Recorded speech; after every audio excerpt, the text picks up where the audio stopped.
Listen to that first. She's Queen Quasi, the super producer. Good morning, good people of the world. You are waking up with WURD, y'all. 20 years ago, Phyllis Palmer published Domesticity and Dirt, Housewives and Domestic Servants in the United States, 1920 to 1945. This book recounts how white middle-class housewives focused on what were seen as more refined aspects of keeping house, relegating the hard physical work and demeaning services tasked to servants, mainly black women. It has been reissued in a freely available online format by Temple University Press. Historian Premila Nadesan joins Wake Up with WURD to talk about the book and about a free event happening this Thursday. Free book, free event. Now we talking more money. Free book, free event, more money for your membership. Free book, free event. Save that money, get your membership. WURD membership. Well, we are still taking applications. Let's build a nation within a nation. Councilwoman Cheryl Parker. Sherelle, let me put some respect on your L. She is not no Cheryl. Sherelle, you better roll that R. Sherelle Parker is the Democratic member. Okay, let me slow down. Whew. Just a little happy today, is a Democratic member of the City Council of Philadelphia, representing the nice district. You know you on a positive note when you just seeing good words. I saw the word nice, I said nice, right? Ninth district. I want to bring the love and the energy, the positivity to you this morning. At least somebody got to be happy. Ooh, I'll be happy for all of us. We're going to lift it up, lift him up. Okay, she joins Waking Up with WURD to promote the city's new low-interest home preservation loan program called Restore, Repair, Renew, and talk about the 9th District budget briefings and town hall meetings. Ooh, I got to take my coat off. It's getting hot in here. Ooh, this is a beautiful day. This is a wonderful show. And now it is time to give you all some news you can use. News you can use right now on Wake Up with WURD. I think I'm going to start with Joe. Is that okay? Is that okay? Because you know I feel like a fortune teller. You know, I looked into the future on the air a few weeks ago, and I said, y'all better Google creepy Joe Biden. Y'all better watch these YouTube videos of him smelling everybody's hair, rubbing everybody's shoulders, in everybody's personal space. See now, 10 years ago, might not have been too big of a deal.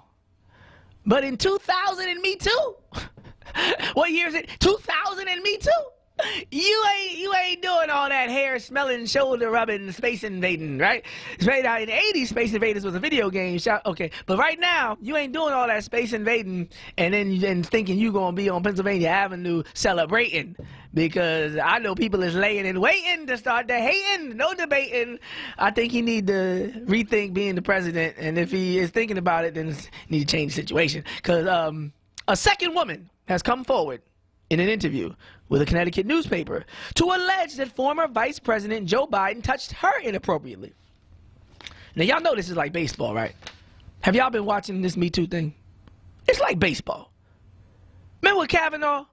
It was like strike one, right? And then somebody else stepped up and it was like strike two. And then it was like, oh, he's the Supreme Court. He got in, he slid home. Lindsey Graham started yelling and turning red, and Jeff Sessions was like, I got some cookies from my tree, keep the elf looking, and he slid home, you know, that Kavanaugh got in there. But then there's other people where it was like, you know, the first person accused him, they're like, oh, I wonder what's up with this. And the second person comes out. So Joe Biden, you got 2 strikes and 2 fouls. It's a tip in the middle. Hey, what? Hey, Joe. What's that lady that came out and said that what's the famous person that was on The Surreal Life? They was like, I can't breathe because of Bill Cosby. The one lawyer looked like she was high. The white woman who nobody really believed, but they believed the other people, so they just let her rock. Even the people who believed the accusers didn't believe her. You know what I'm talking about. Whatever her name is. If she come out and say Joe Biden touched me, it's over for the whole campaign. For the whole campaign. You can't think of her name? I can't think of it. I can see her face though. Isn't it Jay something? No, no Janice. Janice Dickinson. Ah, teamwork makes that dream work. Teamwork makes that dream work. Janice, did you see how we did that? That was like a game show. Like we playing Taboo. Like, wait. You can't say that word. Janice Dickinson. If Janice Dickinson say, I want some more fame, because she just jump out there when she want to be on TV, she might be like, yeah, me and Joe Biden were lovers. We got a black love child together. They be like, what? What are you talking about? How you got a black? You don't even got black eyelashes. But yeah, so Joe, you on the ropes, Joe. And not like Ali. You the dope. Yeah, no rope dope. So is it safe to say Amy Lapis told the Hartford Courant on Monday that Biden pulled her in, okay, this is disturbing, to rub noses with her at a 2009 fundraiser in Greenwich, Connecticut. Biden was vice president at the time. It wasn't sexual, but he did grab me by the head. Lapis, who was then an aide to U.S. Rep. Jim Hines, told the Current, he put his hand around my neck and pulled me in to rub noses with me. When he was pulling me in, I thought he was going to kiss me on the mouth. CNN has reached out to Lapis for further comment. In response to Lapis' allegation, a spokesperson for Biden referred CNN to a statement the former president issued on Sunday. So basically, he's going to use this one-size-fits-all statement. This is the same statement from before. He's going to keep saying, he's going to keep, repeating the same statement. I guess that's good, because if you ever are under oath, you don't want to say too many different versions of the story. He's not even running. Can we talk about that, good people? Like, he's not even in the race. How you got the most scandals out of 15 other candidates, and you not even running? Joe Biden got more scandals than the other 15 put together. What's Yang's scandal? What's Williamson's scandal? Man, what's their scandal? Nothing. What's nothing? You got, man, hey, Joe, it's time to go. First of all, when Bernie Sanders was this age running, everybody said he was too old. Bernie Sanders was younger than what Joe Biden is now when he first started. You see how they play? See how they play games now? Was he 77? Am I right? 77? I hope it's not 77. Please say it's 71. No offense to anybody out there 77. But if you 77, I don't know. I just don't know if I'd be picking you. Joe Biden's age, I think, okay. So I'll read the statement for those who didn't hear it the first time. In my many years on the campaign trail and in public life, I have offered countless handshakes, hugs, expressions of affection, support, and comfort, Biden said in a statement. And not once, never, did I believe I acted inappropriately. If it is suggested I did so, I will listen respectfully. But it was never my intention. Lapis is the second woman to publicly allege Biden touched them in an inappropriate manner. Lucy Flores, a former Democratic politician in Nevada, said on Friday that Biden made her feel uneasy, gross, and confused in 2014. When at a campaign rally, she said he kissed her on the back of her head. Wow, there's absolutely a line of decency. There's a line of respect. Crossing that line is not grandfatherly. It's not cultural. It's not affection. It's sexism and misogyny, she said. How old is Biden? He is Crypt Keeper. 76 years old. Oh, not Crypt Keeper. Okay. 76. Okay, I said 77. So shouts out to all my 76 years young people out there. But, if it was old for Bernie, it should be old for Biden. I'm just arguing consistency. I'm not hating on anybody, wanting to do anything at any point in their life. I got love for my AAR peeps. But if I was going to call you old one day, I can't turn around and call you my AAR peeps the next day. Y'all my AAR peeps every day. I don't care if it's wheelchair, stroller, walker, bedridden, up, sitting, running track, running laps, swimming back. I don't care. Whatever you do, I just respect you for what you've been through, and you paving the way for me today, okay? So shouts out to my AAR peeps. I see you. And I will never be, inconsistent with my love the way they did for, the elders talking about Bernie too old, Bernie too old. Oh, Biden might run. I said, wait a minute. How is Biden's 70-something younger than Bernie's 70-something? Is it the hairstyle? But it is, It's the hairstyle. It's not even the hairstyle. Bernie... He got an old man vibe. It's not even an old man vibe. I think that there's like levels to this. Like, you know how you can look at some people and they're 76, listening. but they move and like Joe act like, moves young. You know, he moves young, but Moves Bernie young doesn't on, move moves young on young. them women. He moves young on them women. He moves young on them women. That's why. But before they know it, he rubbing noses. That's the problem. Joe, they expecting Joe to move slow. They say, "Oh, look at this old man." Next thing you know, noses rubbing. Ah, what just happened to me? I thought that was a slow old man. How did he get up in my face, Eskimo? Okay. In other, Joe. Okay. How about this? I mean, Joe, people didn't mind what you did as vice president. Maybe you just aim a little lower. Maybe you say, whoever gets the gig, I got experience playing shotgun. I got experience riding shotgun. I'm a co-signer. I won't say too much, at least after the first month when I put my foot in my mouth. But yeah, so I think Joe should just apply early, get early application status for the role of vice president. And he'll be like, yo, you want that Obama vibe back? The best chance you get, Michelle ain't running. You got to pick me. I call Barack every day, you know? Maybe. Hands to yourself. In other news.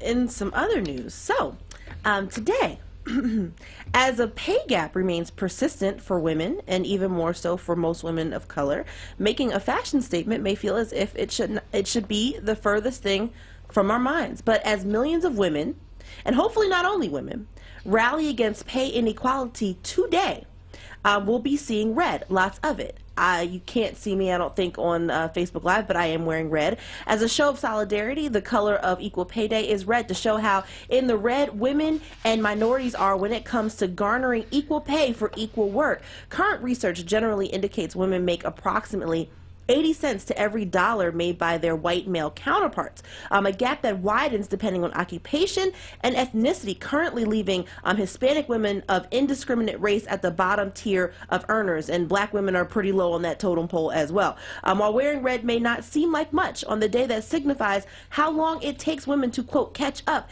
it is a visual demonstration of our presence in the world and our collective commitment to earning our worth, which at the current rate won't happen for over 200 years. So if the fight for pay equity understandably feels futile, never underestimate the power of small gestures on Equal Pay Day. So hashtag we wear red to the office. So I am wearing red. I did ask, several of my women colleagues to wear red today as well, or, something to show solidarity in regards to that. But yes, I just wanted to let all the women listening know that if you haven't gotten to work yet, you have a little bit of red scarf, something like that, go ahead and throw it on. Now, they said 80 cents to the dollar. That's women, but then when you talk about... Well, that's not women, because they said they're white male counterparts. They're white male counterparts. So that's white women. Right. Black so that's why I was saying that it's lower, though, when it comes to other color. ethnicities. Yeah, so 80 cents for white women. But they were slick with that. Yeah, they were. They tried to say women... doing that whole universal European thing, they should have said white women and then follow it up how they did with their white male counterparts. That was a little slick, whoever wrote that, because it's like and it was from the root they too. They always try to push white women, and I don't know why they do this. It's like it's Captain Save a Becky. Everybody wants to protect white women. I don't know what's going on, because it's like, yo, if they did it too. So and nobody's being vilified in this article. It's just stating statistics. So it's basically saying that white women. Because I was thinking black women do not make 80 cents. They make less than that compared to white men. Oh yeah, no, definitely. You know what I'm saying? Like positively. So it's misleading to be like, wow, we got 20 cents to go. No, they have 20 cents to go. You might have like 40. The root. I mean, everybody falls for that. Because even when you said it, I was like, yep. That's wait a minute. They're white male counterparts. So then that's not talking about anybody but white women. So why wouldn't you just say white women?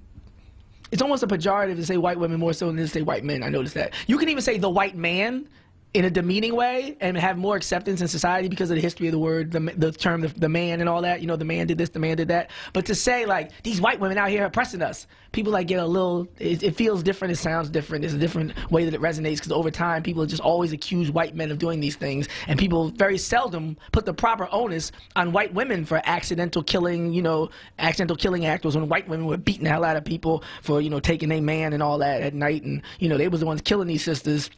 And, if you watch Mandingo, well, you get what I'm saying. Yeah. So these white women got 20 cents left to catch up to their husbands who've been giving them enslaved Africans and letting them inherit property later on and all that other stuff. And that great wealth transfer. I would argue, I'm going to look that up. Let me talk about the $68 trillion that are going to be transferred from the baby boomers to the, I would argue, if I was a betting man, that the majority of that money would go to white women. Well, I think affirmative action was helping. I think there's more women than men, right? Mm-hmm. There's more women than men on the planet. I think that just basically out of statistics and probability, I don't think people are favoring their sons like it's like some emperor Herod, King Herod type thing, right? People are giving their children equal amounts of money, last I checked.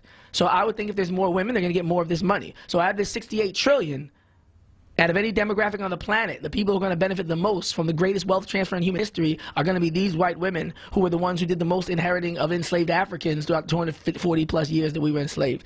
I mean, you talk about flying under the radar with regards to oppression. I've never heard of a group who has received that. I think Dave Chappelle said it best. He said, you was in on it, you just didn't like your cut. He made it plain. No, don't try to act like you was different. They was right there getting beat. You was watching. They made art of it. You could watch people at the whipping post, and you could see women and men. Go watch the pictures of the lynchings. Everybody's smiling. It's not the women crying and the men smiling. It's not the women rushing to pull people down like Ving Rhames and Rosewood from the rope. No, everybody's smiling, dressed up, having a great time. I think we really need to write this history, because even today there's these subtle ways where people remove white women from the oppression of African people in a way that puts us at a disadvantage when we're trying to be nice and get in bed with literally get in bed with everybody, and not realizing, no, that's one team. They're on code. Ranks are closed. You ain't never heard before the sister who lied on Emmett Till came forward. None of her family said nothing. None of her coworkers said nothing.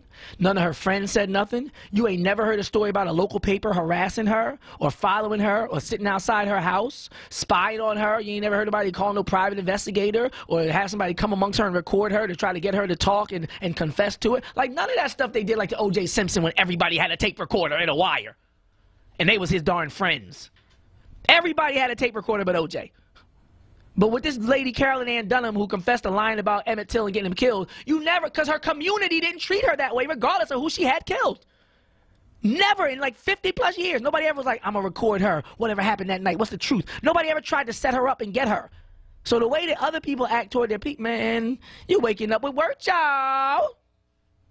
Wake up with Word with Dr. Aaron Smith. We'll be right back.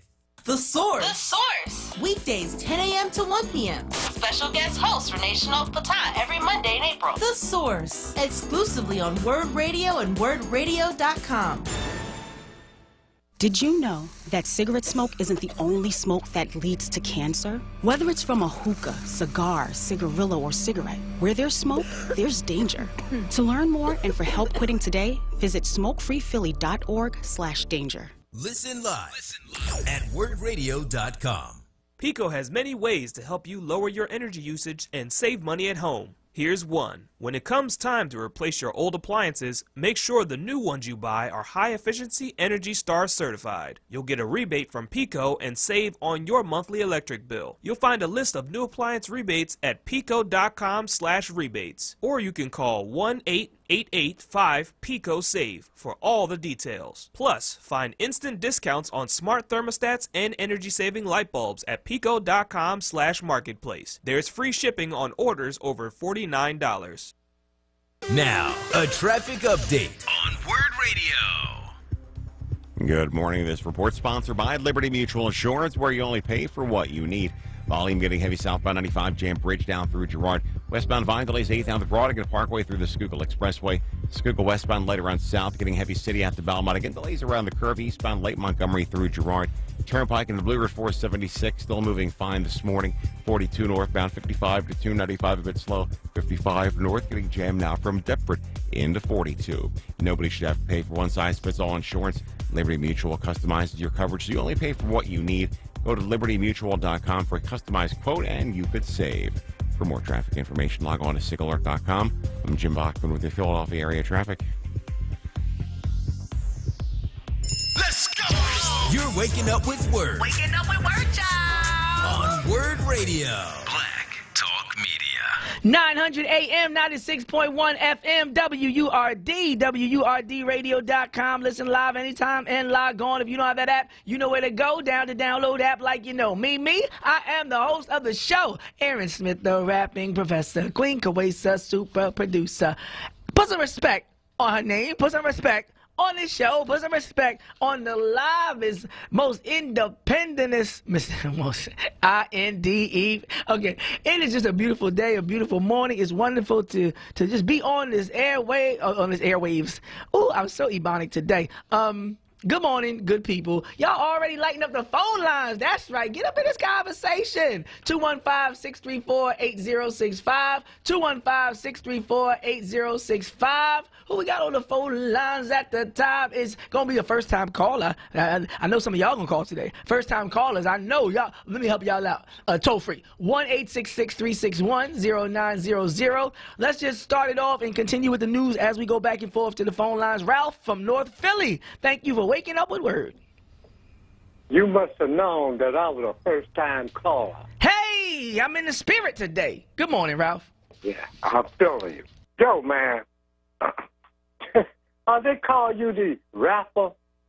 Rapping professor. Nobody does it better. When I get on a mic, I'll be down for whatever. I'm smart and I'm clever. And oh, good. Hello. You know why? I had to call you to calm you down. Or to turn me up, because I know when I'm rapping that I cannot stop. Oh, go ahead. Okay. Yo. Hold up. Listen, have you heard of the a book called The Black Holocaust by Darryl Jones? Darryl Jones, you said?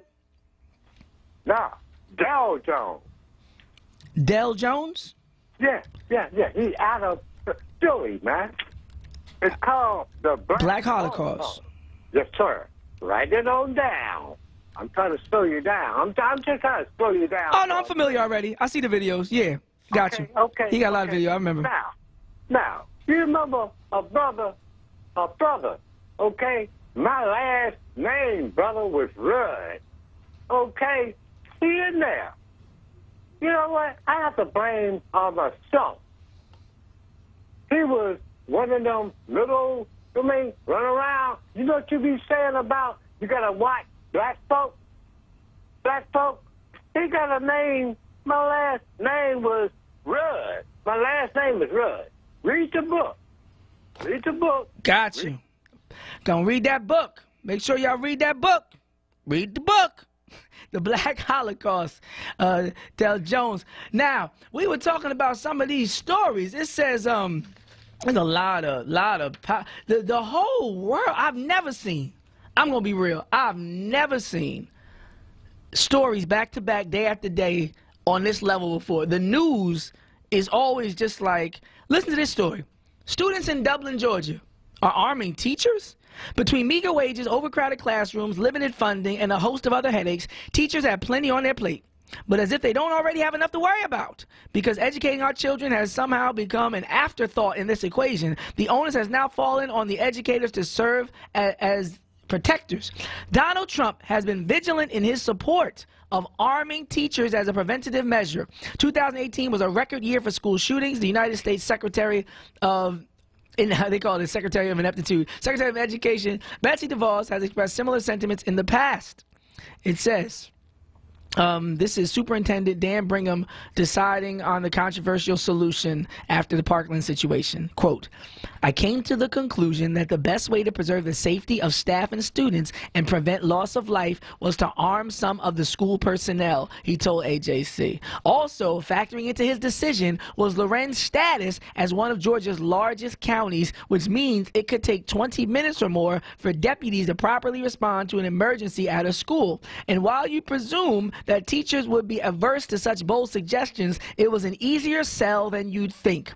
As a teacher, it is my responsibility to keep my students safe as well as educate them. One teacher said under the condition of anonymity, I have kids in the Lorenz County school system, and I have faith that the teachers will protect them in the same way that I protect my students.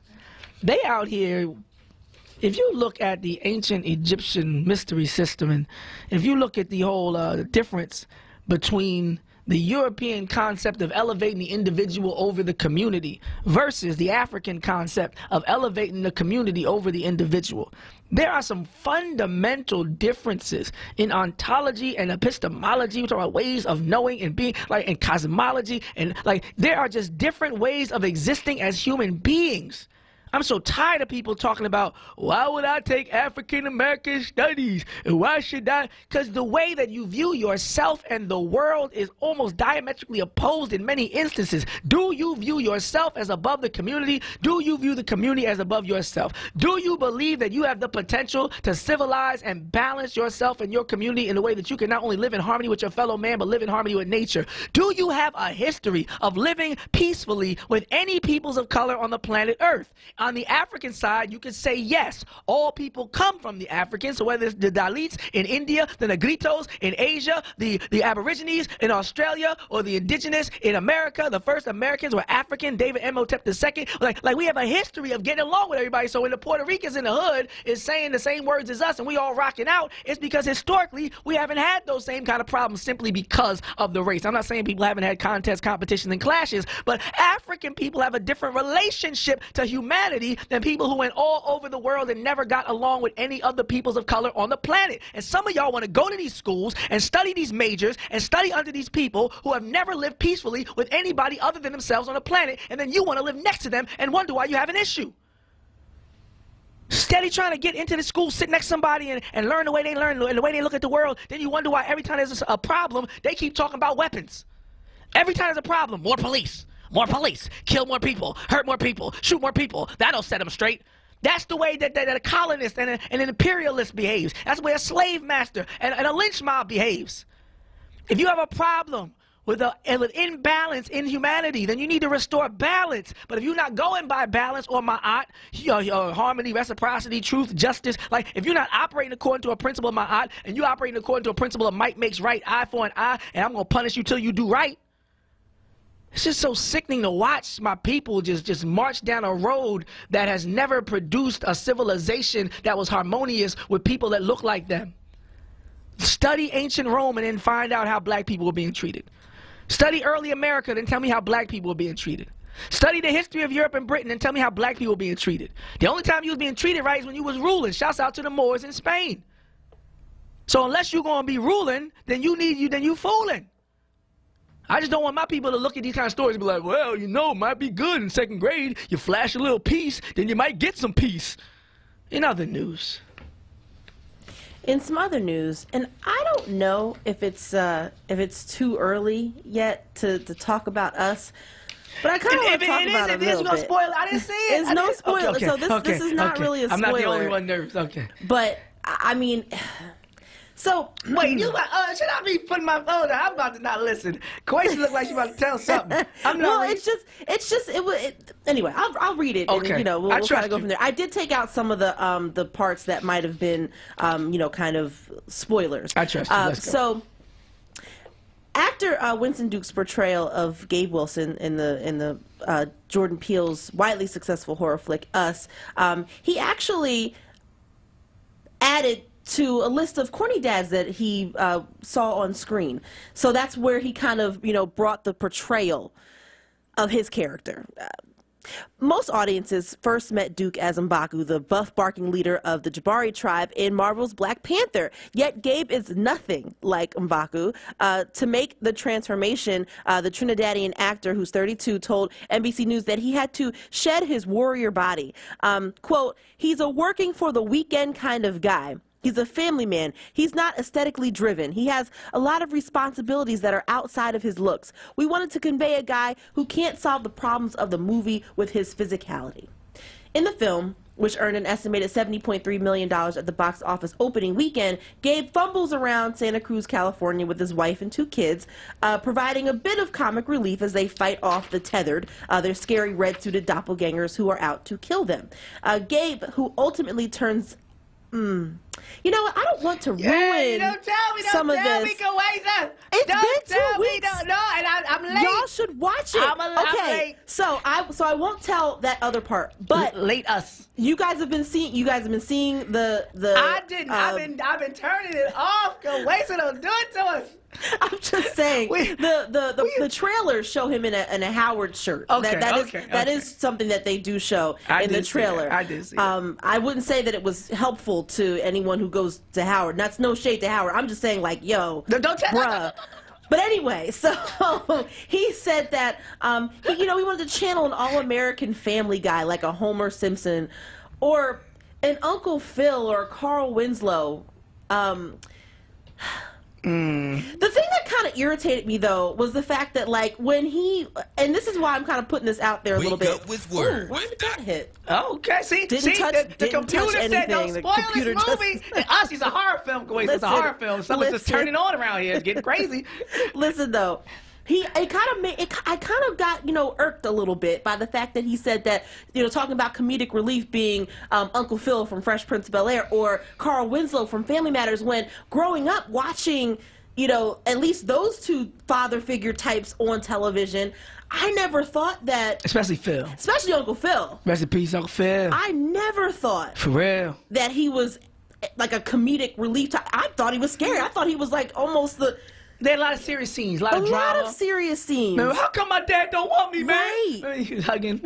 So I'm like, I am kind of confused at how he, was pulling. I think that was a mistake. Might have been a mistake. Just, he threw the wrong dad in there. And even with Carl Winslow, I never really thought there were a couple of scenes too that Carl was, in there. Like remember the scene where his son got pulled over by a white cop. I don't know if anybody remembers that, but he was in there. Episode. Yeah, and he was in that diner on some, this is my son, and it was just. So I don't know. I appreciate your Winslow voice. He did come in there like that. That's how he was bucking up. But I won't ruin it for anyone. I need for the family to go see the movie so we can talk about it. I don't want to give any spoilers. If I don't see it by Monday, then it's on me. It's on me. That's on me. That's a countdown. What's today? Tuesday. By Monday, if you ain't see us, then you're going to hear it from us. I want to talk about it so badly. No, we did. I should have already seen it. I'm not obeying my duties of black pop culture. I can't call myself the rap professor, all this pop culture, and at the same time I'm up here, not even knowing what's going on with the movie. I gotta do better. Mary from Mount Airy always helps us do better. Good morning, Mary. Yes. Good morning, Word family. I don't know if this is going to help you or not, but these elections that coming up with the mayor, the president, we need to start doing process of elimination of these people, because I cannot imagine 4 more years of Trump being in office or Mayor Kenny. And we need to look at what have they completed while they were in office now. Only we have more shootings and deaths in Philadelphia than prior mayors. And we need to look at, apparently something is wrong with this administration that he has in place now. It's a lot of things that could have been done. I had called for the security cameras, someone to monitor the stations, the areas that have high crime. Nothing is being done but them holding on to the money. You're looking at Trump. Trump wants to destroy the healthcare system. Now he's saying that he's going to wait until after the election, 2020. He's not going to even mention it or touch it. They're only looking out for themselves. They're looking at privatizing not only the city of Philadelphia, but the entire country with the corporations and the 1%. This what we have been fighting for several decades, because once you have corporations that's going to privatize everything, they can charge you whatever rate they want. That's with the education system. We're looking at charter schools taking over throughout the country. We're looking at corporations taking over the healthcare system. This is a process of elimination where you're going to be denied to even get care or education because you're not going to be able to afford it. And you're looking at people that they are putting in place because they had said before, Trump had said before, he wants Bernie Sanders to run against him because he's going to ask for prosecution and an investigation of the colleges that his wife was administrative of and in charge of. He's looking at how he can fight against these people. And my thing is, if you know that you have dirty laundry in your closet, then you should not even run. I don't care if it's Bernie Sanders, if Biden, or anybody. If you know that you have something that they can run with, because Fox News had mentioned things about Bernie Sanders in the past. They mentioned things about Elizabeth Warren, where she purchased homes under using the low interest for her family. So people need to realize, start doing the process of elimination for yourself. And we know who has been cheating the system. It's always been the corporations and the 1%. The IRS is aware of it. The Security Exchange Commission is aware of it. They need to start prosecuting these people and doing their job and getting back taxpayers' money. Thank you. Wait, Mary. Yes. I agree with you. I think that this 15 candidate thing is a smokescreen. They're trying to throw Joe Biden in there, and it's confusing everybody. One of the things I would like to ask some of the listeners today to sort of expedite that process, at least amongst the family, based on your extensive research, I know that you look into the background a lot, who do you see having the best chance, not so much of who you like, but who do you think having the least dirty laundry and the best logical chance to compete against Trump, if you had to pick maybe, I don't know, 2 candidates? I'm going to go with anybody that they nominate to run against him. I just hope it's a strong candidate, because I'm looking at, I cannot see another 4 years of Donald Trump, because once he gets in place for that, then he's going to be able to do whatever he wants. He wouldn't care about re-election. Yeah. What you think about it now. No, I feel you. Thank you, though, Mary. Thank you. Take care. Bye-bye.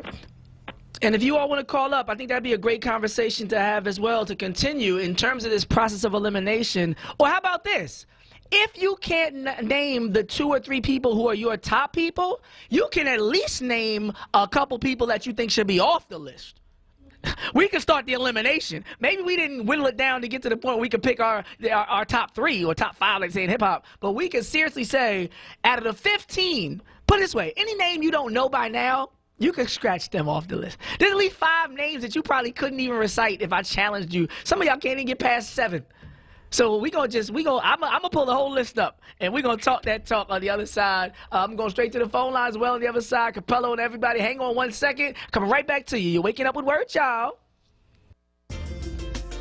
We filmed Pennsylvania adoptive families and asked them why more people need to become foster or adoptive parents. As a society, we have a responsibility to make sure every kid gets from being a kid to being a responsible adult. I would encourage anybody to do it. You get so much more out of it than you expect. Visit adoptpakids.org to watch the video, meet the kids, and learn how you can become a foster or adoptive parent. Paid for with Pennsylvania taxpayer dollars. The Source. The Source. Weekdays 10 a.m. to 1 p.m. Special guest host Renee of Platan every Monday in April. The Source. Exclusively on WURD Radio and WURDRadio.com.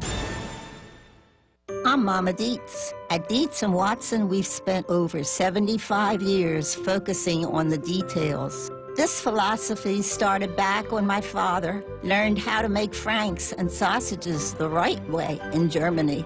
Today, we put that same level of detail into everything we make.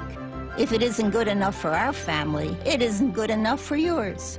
Dietz & Watson, caring like only family can since 1939. Councilman Alan Dom is building a brighter future for Philadelphia's children, fighting for more school funding, raising funds to support tech education, and personally donating to teach computer coding at Coded by Kids. Listen to Coded by Kids instructor Ashley and CEO Sylvester Mobley. There are a lot of kids that will have a brighter future thanks to Alan Dom and his contributions to Coded by Kids.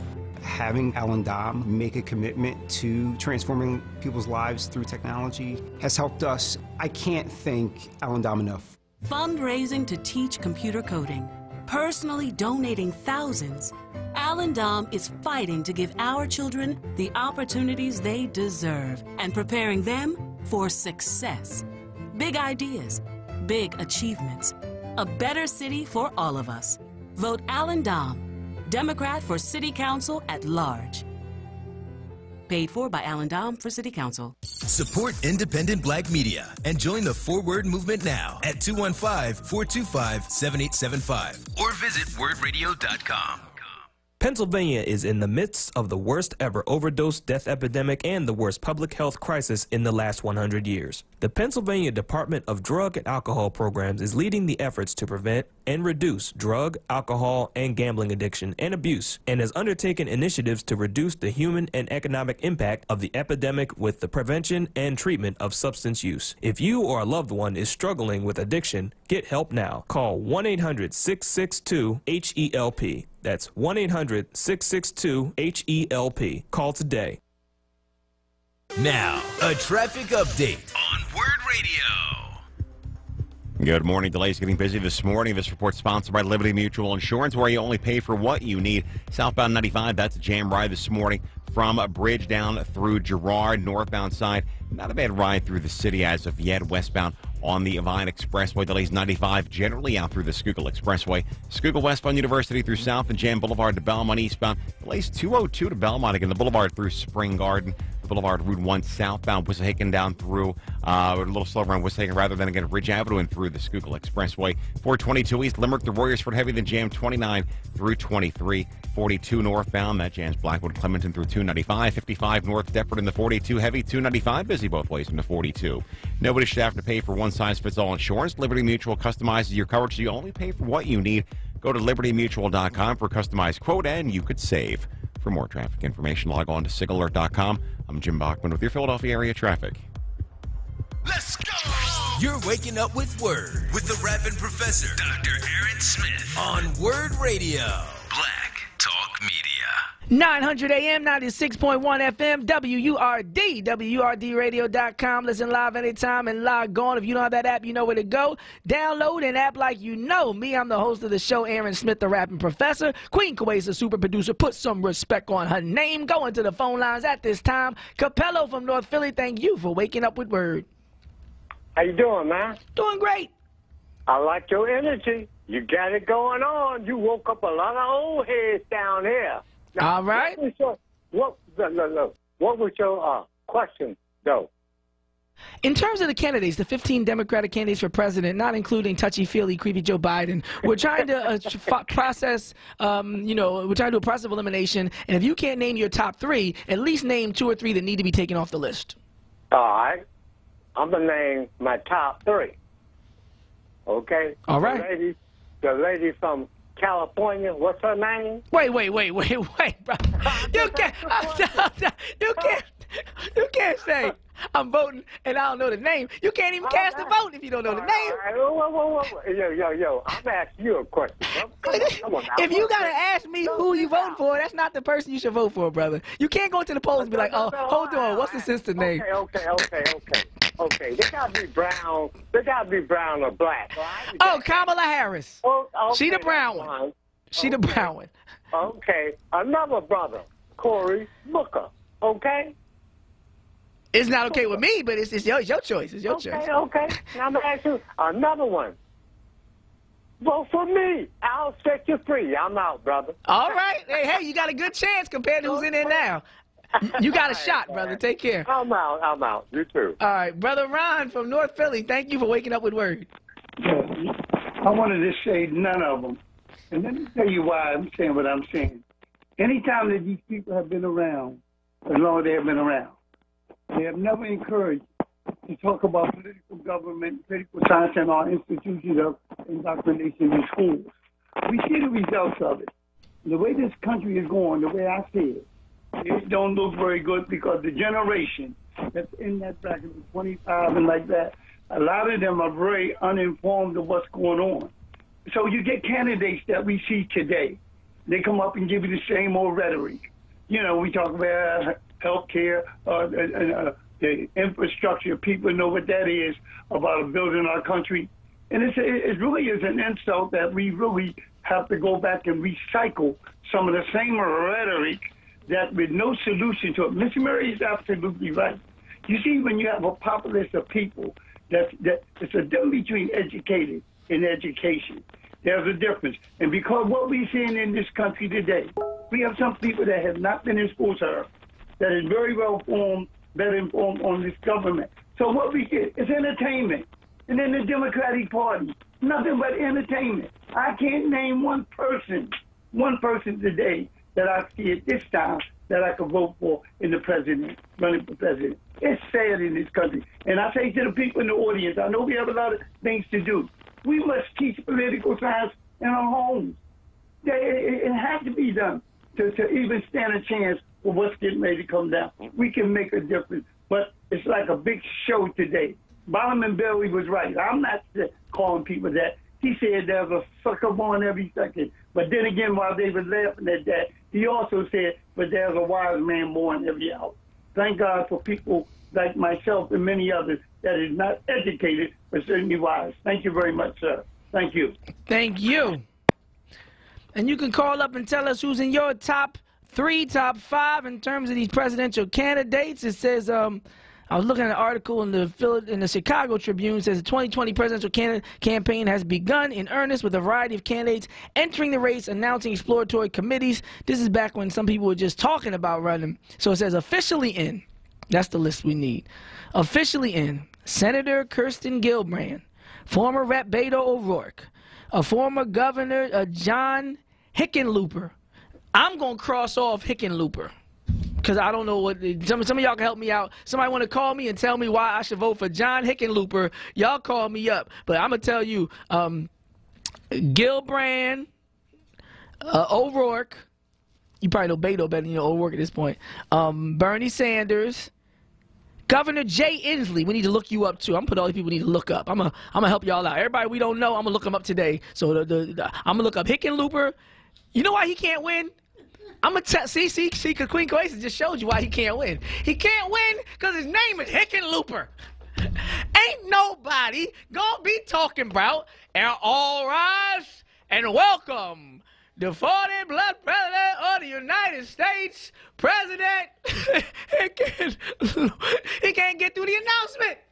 He gonna look at the. Come on, man. Who was joking when they first? Okay, Hickenlooper. I'll give you a shot. I won't be prejudiced. I don't want to prejudge you because your name is a punchline. Hickenlooper. I'll say it one more time. Who you call? That sound like a slur. If somebody was mad at somebody, if you don't get out of here, you little Hickenlooper, you little, like, you like, wait a minute, don't you call me no Hickenlooper, don't you? Okay. Whew, I don't want to do the etymology on that one. Amy Klobuchar, you a close second, Amy. You a close second. The only reason why you ain't getting no flack for your name is because somebody's in the race named Hickenlooper. Elizabeth Warren, Cory Booker, Kamala Harris, ex-San Antonio Mayor Julian Castro, right? Tulsi Gabbard, right? John Delaney. I don't know much about. We're gonna look him up too. We're gonna inform the people today. That's what we do with the platform. Today y'all gonna know these people because it seems like the media don't care about some of these people. I'm gonna keep it real. When the media don't like you and you running for something, they let you know like the day of. You be like, I'm running for. Excuse me, stand outside, please. We're doing something with Bernie Sanders. John Delaney, any relation to Martin? I don't think so. John Delaney Miramar. Is that the way I say it? The fact that I didn't even know if it was your middle name or your last name, I need to tell the people about you. John Delaney Miramar, I'm going to look that up. Florida Mayor Wayne Measam?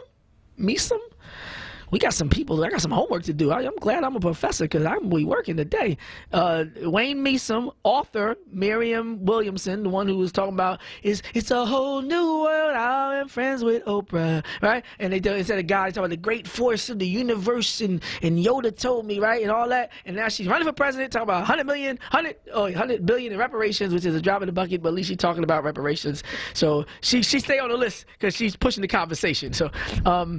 And Yang, and former tech executive Andrew Yang. Okay, so we got Jay Inslee, John Delaney Miramar, Wayne Messam. I know a little bit about Amy. We played Amy's audio when she ran, but that was the only thing I heard from Amy. Did she do a town hall yet or something? I think.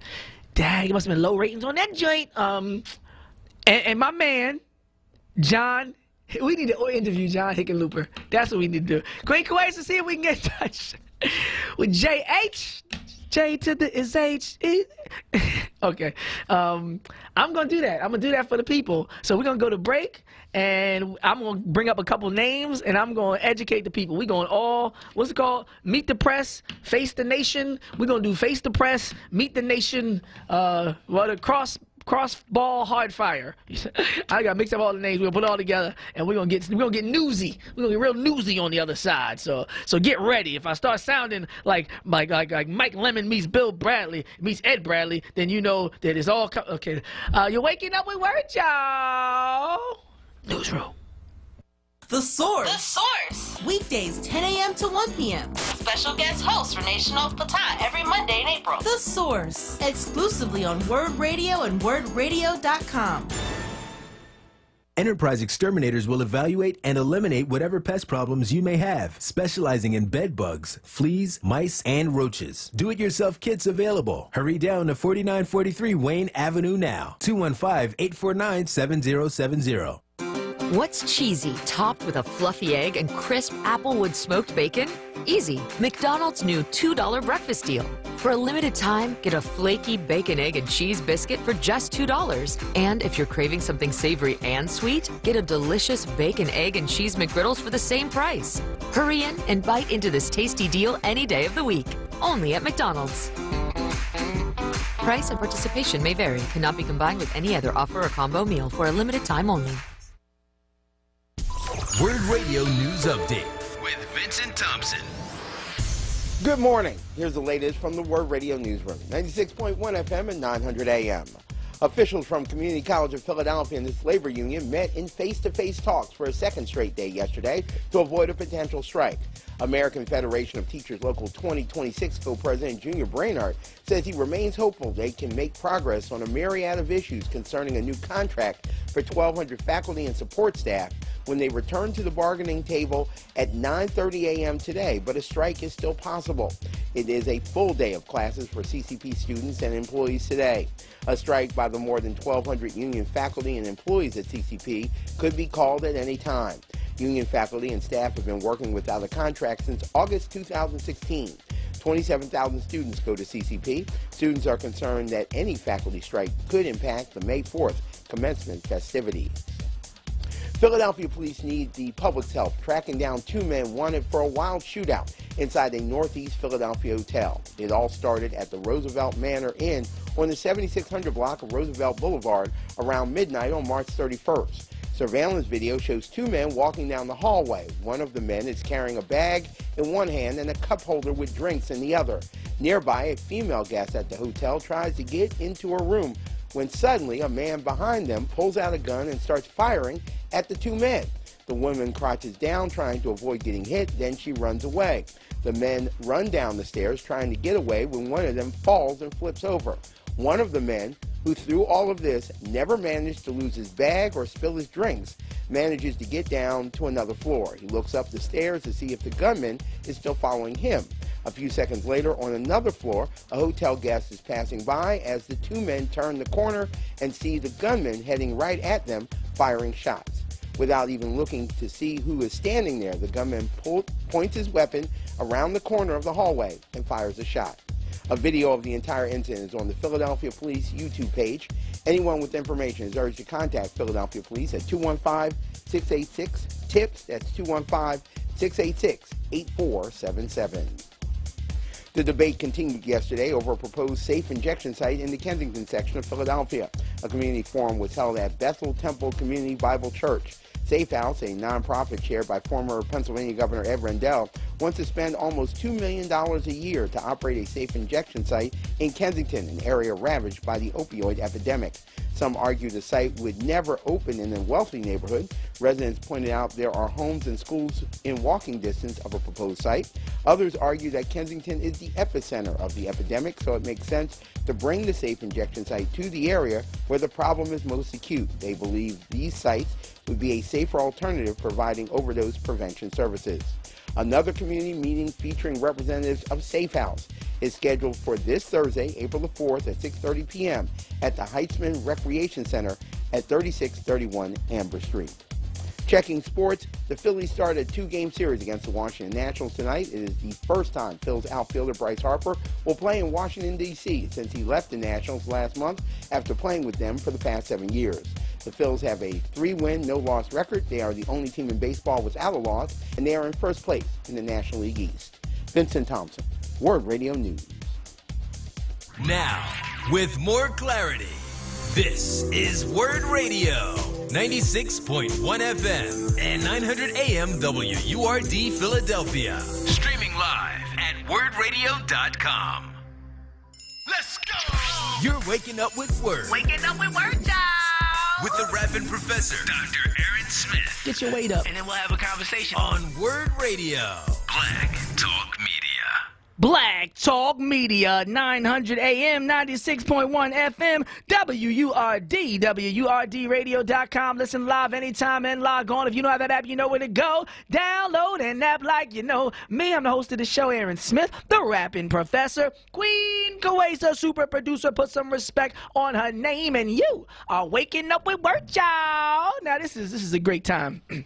This is where I get to show my flexibility, my versatility, my jingle abilities. Waking up with Word, y'all. Okay, no, but seriously, I get to show you how I can have fun and play, but also give you more information on this election than you might get all day. Okay. Oh, as Sister Mary reported earlier, you know, people are skeleton in the closet, and we need to investigate the possibility of people having, you know, chinks in their armor and in their image that can adversely affect their opportunities and chances to defeat Donald Trump in the election. And one of the stories that I brought up that was mentioned, you know, earlier in the call is from the Washington Examiner. We're talking about Bernie Sanders' wife. If you're not familiar with Bernie Sanders' wife, Jane, then I'm going to give you the skinny on the situation with the college. Naomi Lynn reports, this was last year in November, Bernie Sanders' wife, Jane, escapes prosecution over bad land deal. Jane Sanders, the wife of Bernie Sanders, will reportedly not face charges after federal prosecutors wrapped up their investigation into a soured land deal involving Burlington College that was brokered while she was president of the institution. Jane Sanders has been informed that the U.S. Attorney in Vermont has closed its investigation of the Burlington College land deal and has decided not to bring charges of any kind. Jeff Weaver, who served as Bernie Sanders' 2016 presidential campaign manager, wrote in a statement on Tuesday, according to CNN and Politico, quote, "Jane is grateful that the investigation has come to an end," Weaver said. "As she has said from the beginning, she has done nothing wrong, and Jane is pleased that the matter has now come to a conclusion." Prosecutors began presenting evidence to a grand jury in 2017. Following allegations, Sanders overstated confirmed donation amounts in 2010 when trying to secure a $6.7 million loan from a bank. The loan helped finance the purchase of a $10 million waterfront property owned by the local Roman Catholic diocese, allowing Burlington College to expand its campus. Sanders was president of the small liberal arts college from 2004 to 2011. The school closed in May 2016, with only 70 enrolled students after struggling with the repercussions of the deal. 70 students. Was that school that had that situation? Was it Morris College or Morris Brown? Who was the one that had the... I'll look it up for y'all, but some of y'all know what I'm talking about already. There was one of the... and the one that's not, I don't mean no offense. I know some people like, that ain't my school. It's the other one that just sounds the same name. I got you. We're going to look it up and give you the information. But yes, some black colleges were facing similar fates. And this is deep. So apparently, you know, she didn't get convicted, but it was a little messy. Speaking of messy, let's go to Messam. Oh, no, I'm just kidding. He's not Messam. Wait a minute. No. Wait a minute. The dude Wayne Messam is black? Stop. Y'all gonna stop playing with me today. Y'all gonna stop playing with me today. Y'all tell me there was a black man running for president, and y'all was just giving me black man light, Cory Booker. I like my black man straight, no chaser. I don't want my black man telling me to put myself in a white man's shoes when it comes to racism. Telling me about him and his white friends. You telling me there was a real black man in there? No, just let me stop. I'm just joking. I'm joking, Cory. So he got a video and everything. Yo. And some of y'all ain't know either. Don't act like it was only me. Don't y'all sit up there listening to this radio station talking about something. Oh, he ain't no Wayne like that. No, you ain't no Wayne like that either. You better Google Wayne. Wayne Messam. M-E-S-S-A-M. And they mess him with us, not letting us know there's a couple brothers in the race. Be one of the first to contribute to this growing movement. Okay, let's read about you, Wayne. Okay, let me... South Florida Mayor Wayne Messam starts push for presidency with American Dream rally. Yo, they doing him dirty. I mean, it's recent. It's been a couple of days, but I don't see him on today. Do y'all see him on anything today? Have you seen him on something crazy? Because usually when they first announce when they get the most attention. So Wayne Messam, the mayor of Miramar, announced his presidential candidate during his kickoff rally on Saturday at Florida Memorial University. This is from March 30th, just a few days ago. In the first speech of his presidential campaign, Miramar Mayor Wayne Messam on Saturday said he's aiming to, quote, give America a second chance at the American dream. Now, what he really means, if I was, looking at my political spin correct and my radar was up, when a black man says to America in the post-Obama America to give America a second chance, that is well worded because in the subconscious, you're thinking we want a second chance to have a first black president. And he's like, if you liked Obama, bring a brother back, right? So I like the way he worded that. Whoever's in charge of writing these speeches, he does have a great speechwriter.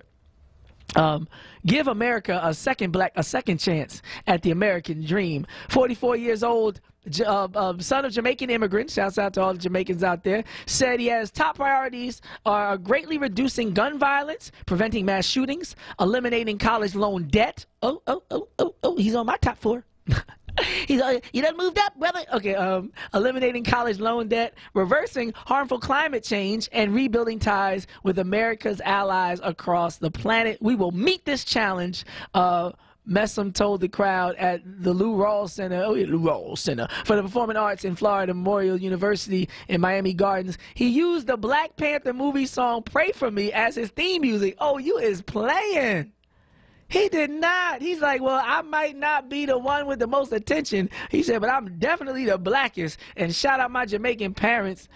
Oh, they're not going to call him a travesty like Kamala. Okay, let's go. Brother Ken from Center City, thank you for waking up with Word. Good morning, Professor. This is my first time talking with you. First time? Good morning. First time. Yes, good morning. You asked the first question, who has the best chance of defeating Trump, and that would be Joe Biden. You think so? With all these women accusing him? Well, you're looking at the Midwest. You got to carry Ohio, Michigan, Pennsylvania, and Wisconsin. And Joe Biden has the best chance for that. Your second question is, well, my next point is, Donald Trump came out of a field of 17.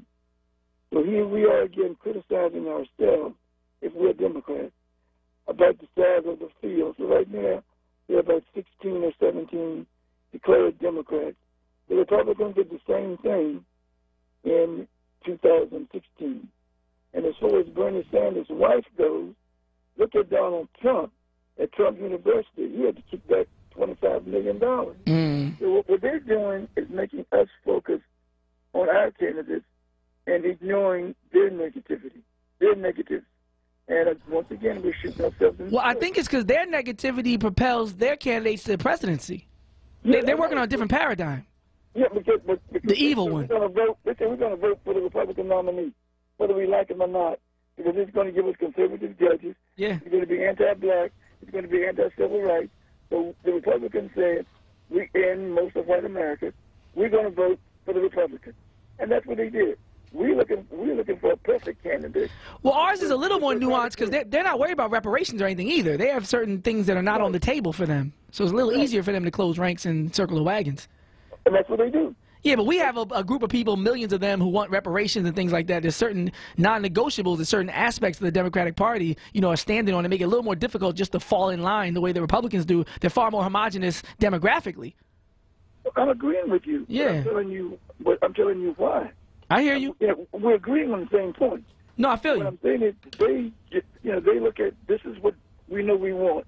Conservative judges, 1, 2, 3. And we want 15 different things. And we're not going to get a candidate who can carry the country and all 15 different things. So if we don't get Joe, because Joe's not running right now, so if they end up trying to Me Too scandal Joe out of running, who's your runner-up? Kamala Harris. Okay, no, I appreciate your insights as well, and I know we do agree on a lot of points. I appreciate your call. She has the law background. I mean, she's been an attorney general. She hasn't been a governor like Hickenlooper, your friend Hickenlooper. Your favorite dark horse candidate. Who? Donald Trump? No, I said Hickenlooper. Oh, you were saying his name repeatedly, and it still didn't. You see how bad that name is? You said it 3 times, clear as day, and I was like, who? What? Yeah, Hickenlooper. Stop saying it. Okay, thank you for your call. Thank you for your call, good brother. I said his name was a punchline. You know, like Jigga what? Jigga who? He was saying clear. He said Hickenlooper. I said, wait, what? Who'd say? It sounds like he's not saying a name. Like, oh man, let's get into some of this. Okay, no, I got the phone line so lit up. But I got all the candidates lined up. But Meesum, I don't even know how to say it. We gonna call him. We gonna call him up. That brother gonna be on word. He talking about he Jamaican. He playing the Black Panther soundtrack. All we gotta do is say we black, and he gonna be like, I'm there. Maurice from Southwest. Thank you for waking up with word. Talk to us. The gentleman before me knew exactly what he was talking about. The best ticket I see right now is Joe Biden and Stacey Abrams. That would be our dream team. Okay. Because if something happens to Joe, she's already in place. Okay? Okay. Now, if that don't satisfy the Me Too movement, I don't know what's going to satisfy. Well, I don't know. Joe is not going to satisfy him. Joe is not the one to satisfy the ladies. Don't fall into the trap of always reporting what they report. No, I said it first. I said creepy Joe Biden. No, you ain't say it first. I've been hearing about this. No, I'm saying, but I said it before. I said it before the stories came out on mainstream media about these accusers. I said creepy Joe Biden. Yeah, there's a lot of things out there. Creepy. He always been creepy. What are you talking about? Yeah, so that's why I'm saying I'm not reporting it because they're reporting it. I reported it before they reported it. What I'm saying is this is the difference. This is all I'm saying. I'm not saying anything you're saying is wrong, but this is the difference. Fox News wouldn't even report it if it was on their candidate. They don't even want to talk about it. But see, we always got to bring everything to light because we got to be the party of the good people. So we're going to tell everybody everything that's going on. They may say it once, and if somebody doesn't push to talk about it, they're not going to talk about it no more. But we want to talk about it all the time. We want to throw little jokes. It's a new accuser, though, bruh. I would have left it alone if nobody else accused him, but then a new person came out. How you going to accuse a guy of backhead kissing? Come on. That's ridiculous. Hey, if he kissed the back of my head, I'm reporting it too, among other things. Oh, come on, man. No, if he kissed the back of your head, hold up, boy. If Joe Biden kissed the back of your head, you be okay? You be like, hey, Joe, how you been? Or you be like, what's wrong with you? Kiss the back of a man's head, yeah, I'm going to say kiss the back of or even somebody, a lady in your family. If Joe Biden walked up to some family event and walked up to one of the sisters in your family and had his lips on her scalp, you wouldn't have an issue? I say, Joe, stop that. Okay. You would say, Joe, stop. I would say, Joe, stop that. No. I would say, wow. Oh, yo, you come on, Maurice. Come on, Maurice. You say, Joe, stop that. You say more to us when you call up here on WURD about these local politicians and the school board. How you gonna say you wouldn't be harsh on Joe Biden? Everybody know you on this phone, Maurice. They know how you be coming straight no chaser. You gonna tell me you gonna be all genteel with Joe, but you be talking about these city council, these council people, man, these non-voters the way you do. Come on, you gotta keep it consistent, Maurice. You gotta talk the same way you talk when you call up here to Joe Biden if he kissing somebody's scalp with your family, bro. Oh God, y'all got me tripping today. Brother O'Kang from Frankfurt. Hotep, good brother. Yes. Good morning. Progressive and proud, Black Talk Media. How's everything going? Going great. Just looking out. Keep your head on the swivel. Joe Biden out here kissing scalps. Oh, okay, Joe Biden out there. Oh, wow. I just want to make a quick announcement about we incorporate National Coalition of Blacks for Reparations in America. Yes, sir. We have our monthly meeting tonight. Tonight, where at? 1609 Cecil B. Moore Avenue. 1609 Cecil B. Moore Avenue, meeting or talking about reparations. What time, sir? Yes, it's at 6 p.m. sharp. 6 p.m. sharp. No, I appreciate your call and sharing the information with the people this morning. Mary from Nicetown, thank you for waking up with Word. Hey, good morning. Good morning. Oh, great morning. I'm getting around, honey. I was at Glad Felton Hall last night with Attorney Michael Clark. And so was I. For a little while. You know when I left? I was the person that left when they went to the crowd to get comments. After he started turning on the lights. I remember seeing that. That was me. I had the little temple hat on. I walked. I had to go do some stuff for class. But yes, Michael Coy, you talk about it because it was amazing. Go ahead, tell the people. It was amazing. I'm telling you, it was just like it was sweet and bitter. I felt like I wanted to get him and bring him back. You know, keep him when looking up on that stage and listening to Gil Scott Heron. Ooh, it was something else. But I'm just moving around. I'm telling you, it energizes me. I'm getting around, child. I appreciate you. But I'm gonna tell you right now, if I had a choice, it would still be Joe Biden. Unless something else, as of today. And I don't want this label hooked on him right away about Creepy Joe, please. Okay. I'll hold off. I said it's like baseball. He only got 2 strikes, but if the third accuser comes out, those are accusations now. You're right, and I'm the first one to say if it's not. Now I tell it like it is. I'm gonna tell you right now. Talk to me. The person right now that could probably be right now, I don't want to see Donald Trump in there, so I'm willing to accept a few things. And looking at things the way it is now, believe it or not, now I'm coming out like it really is. Society, I'll just leave out certain words. Society will not have another black in power right now and for the next while. So, in my opinion, Joe Biden is the only one that's going to beat Trump. Because they'll get behind that curtain later, and they will not vote for another black. The Bradley effect, right? Unfortunately, but that's the way it is. I'm a realist. I look at it like it is. And Joe Biden and a young, I know I might get a kickback from this, but Joe Biden and a young white person, I hate to say it, could win. They could beat Donald Trump. But you start messing with our color right now, we had one, but they're not going to let it happen again. And that's all I got to say. Well, I wonder this. Do you think it has to be a woman, though? Because some people would say Beto O'Rourke. I don't care whether it's a woman or a man. Either one right now. Somebody that can win. Yeah. I hear you. No, I hear you. You got to be strategic. Right. Okay, all right. Bye-bye. Now, I appreciate the call, Mary from Nicetown. And from the advice of Brother Maurice and Sister Mary, I think that I should yield to the advice of wise counsel and my elders. And I will hold off on labeling possible presidential candidate. I'm gonna restore it. Possible presidential candidate, potential presidential candidate, Joe Biden. Obama. That's what you want me to say. I just think Obama. But seriously, I think that everybody's entitled to due process, right? If it's good enough for the ghost of Michael Jackson, it's good enough for the lips of Joe Biden. I am going to make sure that he gets a fair shot. Because like Mary said, and like Maurice alluded to too, other people are being more strategic than us. So if we want to talk pure strategy and be pragmatic and just say, let's stop playing with all these allegations and let's just focus on winning. Because that's what the Republicans do. They focus on winning, and more winning.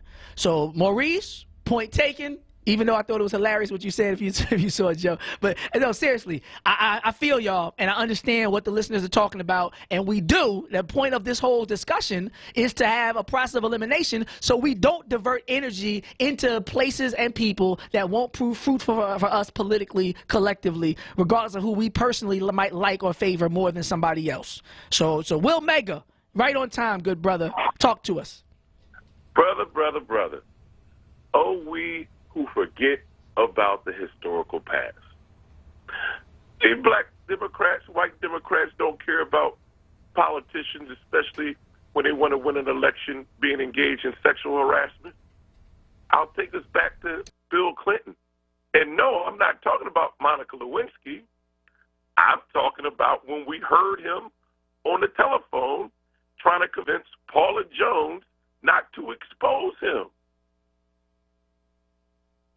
Bill Clinton was accused of sexual misconduct and harassment by Juanita Broderick, Paula Jones, Kathleen Wiley. Well, actually raped by Juanita Broderick. So, like, that's why I love history. I do not allow these fools to try to misdirect me about where they stand and don't stand. I watch the history, and that's a clear indicator to me of what people are going to do in the future. They talk all this, we can't stand Trump because of his sexual misconduct and ways, negative ways with women, and I don't agree with them. So who's your top two? Who's your top two? But my point is, when we look at it, Bill Clinton did all of this, and you still voted for him. Yeah, the last caller said it too with the Bradley effect. They're gonna go in there and vote for who they. Yeah, we got that. But who do you think is the top three? Who do I think is the top three? Or top two? Who do I think these people are going to vote for? Who they're going to vote for is going to be who gives us a chance to beat Trump. If they're not going to vote for him, then we just deluding ourselves. So your top three has to factor in who actually get the votes. I think they're going to vote for Biden. Okay. And we have to wait and see of who's going to get in the race. I don't think we're done with candidates popping up to get in the race. And who do you think would have a chance that still might not? Are you talking about Hillary, or who do you think? Oh, no. Okay. I don't think Hillary will run. I don't be surprised if you end up seeing a Biden and what's the brother from Jersey? Cory Booker. Cory Booker. Okay. Yep. Because I don't think the sister from Stacey Abrams I don't think she's going to get in this race. Okay. No, I hear you. I definitely appreciate it. No, these kind of conversations we need to have. Thank you. Oh, no, go ahead. Oh, I'm sorry. Hold on, Will Maker. Go ahead. Last words. Go ahead. Because you remember, she said, I'm not running for second for anything, right? I hear you. And it's kind of snippy, and I thought that wasn't too diplomatic, so it told me, you know what? She's not going to run at all. Or not ready to really be right. On. Yeah, no, I appreciate it. She don't want that smoke. She's going to focus on Georgia. And in the end, coming back and winning. It's going to be number 2. Okay. No. Thank you, Brother Will Mega. Now, so I think this is a fruitful conversation. I like when we make moves like this, y'all, because we're going to talk a little bit more after our interview. We're going to take a break. But right now, the overall consensus is Joe Biden. Joe Biden better hurry up and run. He don't know that everybody voting for Joe Biden. He ain't in the race.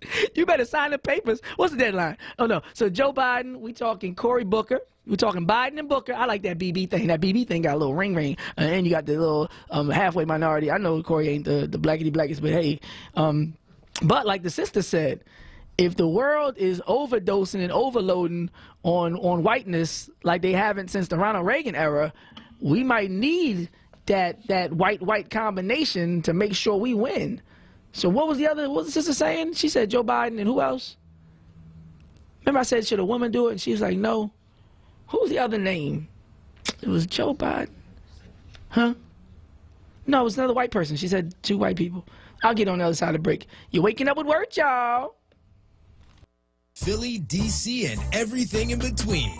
Reality Check with Charles Ellison. Breaking down the latest in local and national news. Monday through Thursday, 4 p.m. till 7 p.m. Right here on Word Radio.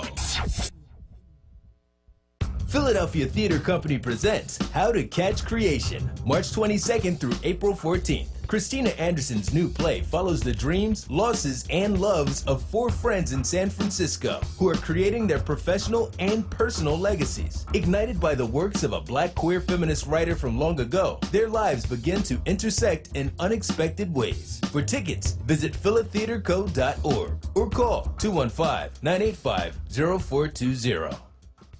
WordRadio.com.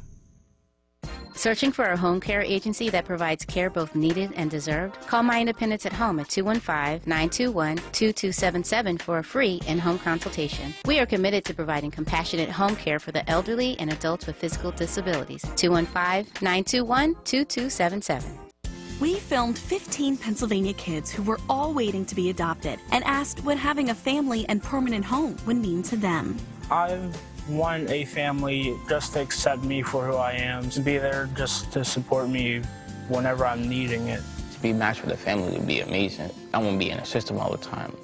Visit adoptpakids.org to watch the video, meet the kids, and learn how you can become a foster or adoptive parent. Paid for with Pennsylvania taxpayer dollars. Now, a Word Radio weather update. Here's NBC 10 First Alert meteorologist Brittany Ship. Another cold start to the morning. This is supposed to be spring, but we're starting off in the 30s and even the 20s in the Lehigh Valley. As we go into the afternoon, our temperatures will warm into the low 50s, but you'll need your umbrella if you live closer to South Delaware, down the shore, with a better chance of rain starting after 7 p.m. Rain moves into parts of Philadelphia after 8 o'clock. It'll be short-lived and everything clears out by tomorrow. The other thing we'll notice, warmer temperatures by tomorrow. Back to the 60s we go. Best thing to do is download our NBC 10 app so you can take your weather forecast with you on the go. Now, a traffic update on Word Radio. Good morning. This report sponsored by Liberty Mutual Insurance, where you only pay for what you need. Traffic jamming here in the Philly area. Blue Ridge 476, jam 95 up to McDade. Disabled vehicle off to the right. Southbound jam Mid-County down through the Schuylkill and Route 1 down the Media Swarthmore Schuylkill Expressway eastbound. That's a busy ride still from 202 to Belmont, jammed in Boulevard to Spring Garden. Westbound University through the Vine, jammed again the Boulevard out to Belmont. Westbound Vine 95 through the Schuylkill Expressway heavy. Southbound 95, that jams approaching Cottman Avenue down through Girard again, Ridley Park to Highland. Northbound jam State Line to Kirtland, heavy again Airport to Broad Street again Cottman Avenue through Academy. 42 North Blackwell Clementon to 295, jam 55 down north to 47 to 42. Then Franklin Bridge jam midspan to Center City. Nobody should have to pay for one-size-fits-all insurance. Liberty Mutual customizes your coverage so you only pay for what you need. Go to libertymutual.com for a customized quote and you could save. For more traffic information, log on to sigalert.com. I'm Jim Bachman with your Philadelphia area traffic. Let's go! You're waking up with Word. Waking up with Word, child. On Word Radio. Black Talk Media. 900 AM, 96.1 FM, WURD, WURDradio.com. Listen live anytime and log on. If you don't have that app, you know where to go. Download an app like you know, going straight to the phones. You're waking up with Word, y'all. Well, before our interview, really fast, I'm going to make sure we get Albert from South Philly. You got it. Yo, what's up, man? Nothing much. How are you, sir? Listen, I'm okay. Listen, man, I'm tired of all of this being integrated in the White House. Okay, you remember when Obama and Biden was in there? Who? Oh yeah, Obama and Biden. Yeah. Who got all the shots? A black man, black president. You know what? We got a chance to be segregated again. You better put somebody in there, black and brown, to roll together. That's all I got to say. Bye.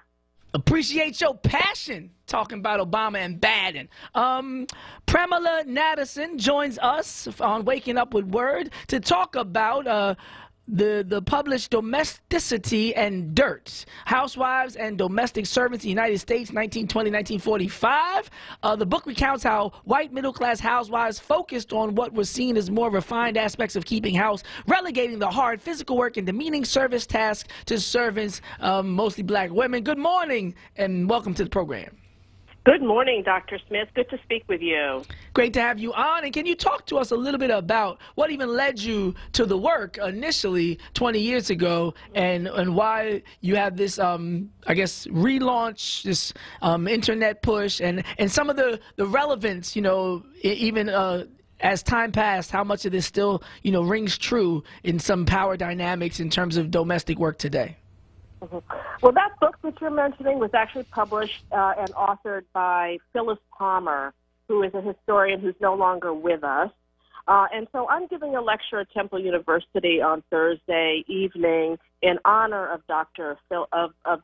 Palmer's work. I have published a book called Household Workers Unite, which is about the organizing strategy of African American women who were domestic workers in the 1960s and 1970s. Excuse me. No problem. But Dr. Palmer wrote a really important book about the ways in which domestic work in particular came to define some of the distinctions between black women and white women, especially in the early part of the 20th century. As you might know, domestic work was one of the occupations that African American women were confined to, and it's in large part because of the history of racism in this country, the way they were denied access to other occupations. And so domestic work became part of the racialized practices. African-American domestic workers had to wear uniforms. They were only allowed to enter through the back door. They were told where to eat their meals. And all of this became part of how racism manifested in the 20th century. It was the construction of racial difference. Despite that long history of racism, domestic workers in the 1960s and the 1970s began to organize. And it was a very important movement because domestic work was also excluded from many of the labor occupations in the 1930s. So the things that we take for granted, things like minimum wage or overtime pay or Social Security, were denied to African-American domestic workers, as well as agricultural workers because of the racism. Southerners essentially did not want African-American workers to have those labor rights. So there's a long history of resistance among African-American women. They have fought for the right to minimum wage. They have fought for dignity. They have fought for the right to job training and to not be treated as servants. So it was a very important movement in terms of thinking about the history of black liberation. Now, in terms of the Social Security, was the logic and the fear based on the notion that somebody would take from them? How people say they're going to take our jobs in contemporary context when they talk about xenophobia and issues of immigration and you know, what they call invasion or great replacement. Was that the fear back then? Like, is this based in some type of musical chairs xenophobia, where they thought if the domestic workers received, you know, due compensation regarding Social Security, that other people would get less? Because it seems like they would still get their Social Security. So what would be the issue with other people working in the same industry getting what's due to them? What's the logic behind this kind of racist fear-mongering? The logic behind the exclusions in the 1930s had to do with wanting to control the African-American labor force. So after the end of slavery in the 1860s, there were multiple attempts and various means to try to control black labor. It had to do with local laws that said vagrancy was illegal. That is, if you were not working, it was illegal. There were ways of enforcing labor contracts. It was all about controlling black labor.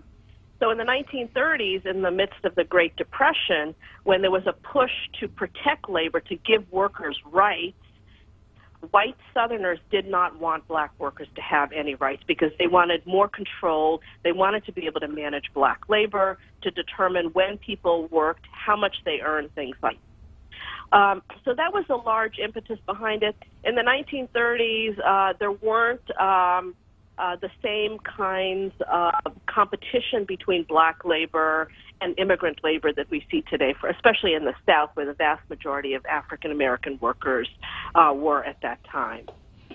That's interesting. Now, in terms of the redress in contemporary context with regards to some of the access that was denied over these decades, is there a larger conversation being had? I know there's a large conversation on the presidential level about reparations for the enslavement period, but this period is really not isolated in the same sense, where people don't really talk about the GI Bill and Social Security and other aspects where, you know, certain black servicemen, domestic workers and agricultural workers, you know, were equally, you know, denied and marginalized with regards to not having access to opportunity and upper mobility and income and these social programs. Is there a plan or an effort or a bill, or is there a larger conversation around at least the descendants of these people receiving the wages that were due to them based on the fact that they were discriminated against from, you know, the inception of Social Security and other similar programs?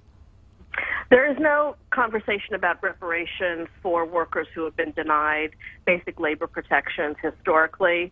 Now, after the exclusions of the 1930s, African-American actually all domestic workers did in fact get some protections. They did get protections in certain states, so certain states gave them minimum wage and Social Security. By 1950, domestic workers did have Social Security protections on a federal level.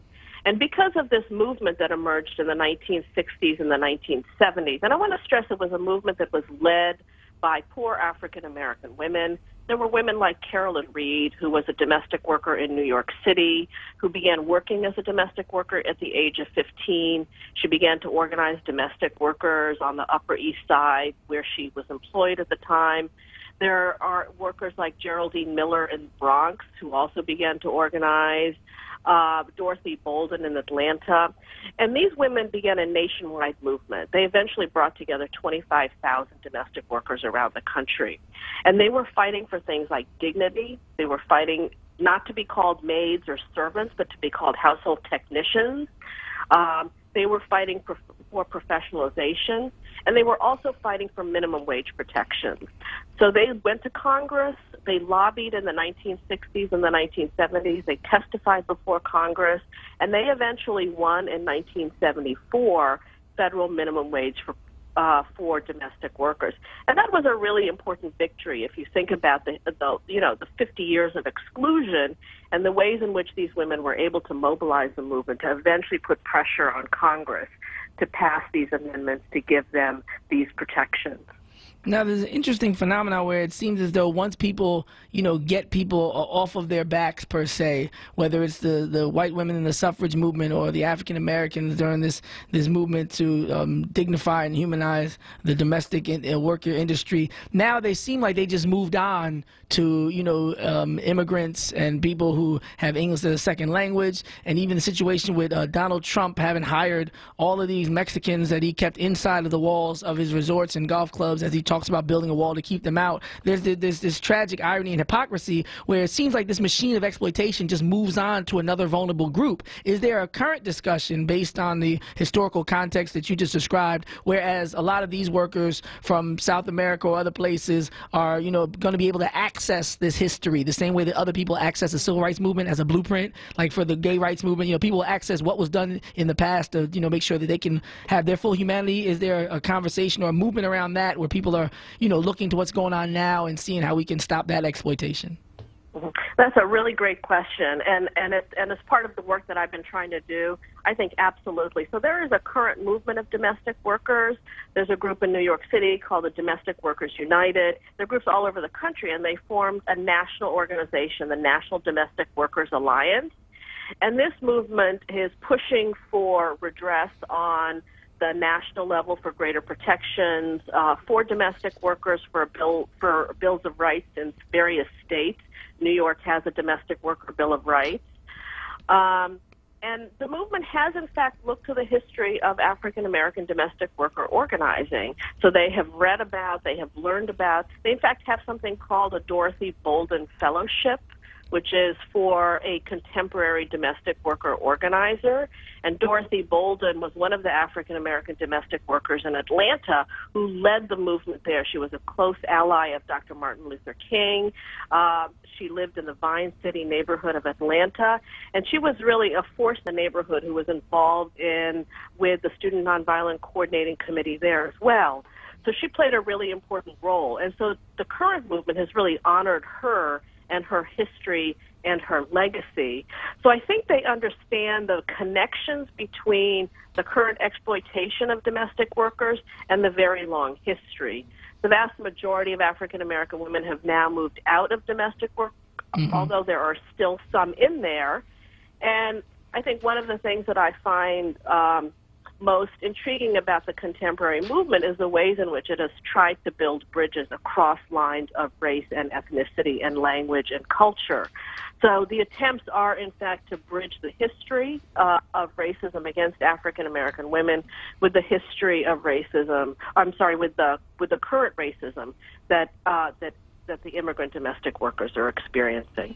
Yeah, I was always confused about why people just couldn't clean up their own house. Maybe their houses are a lot bigger than mine. I was looking at the website, though, as you were describing the organization, www.domesticworkers.org, and I was just appreciating how they were using the popular culture infusion of the attention gained by the movie Roma and, sparking a conversation around, an entry point that people can relate to who, have seen the movie or heard about, the Oscar award-winning director Alfonso Cuarón. Like, I think that's important. And what also is important is for you to remind people about the event that you have happening on Thursday. So I'd love for you to be able to do that as we close.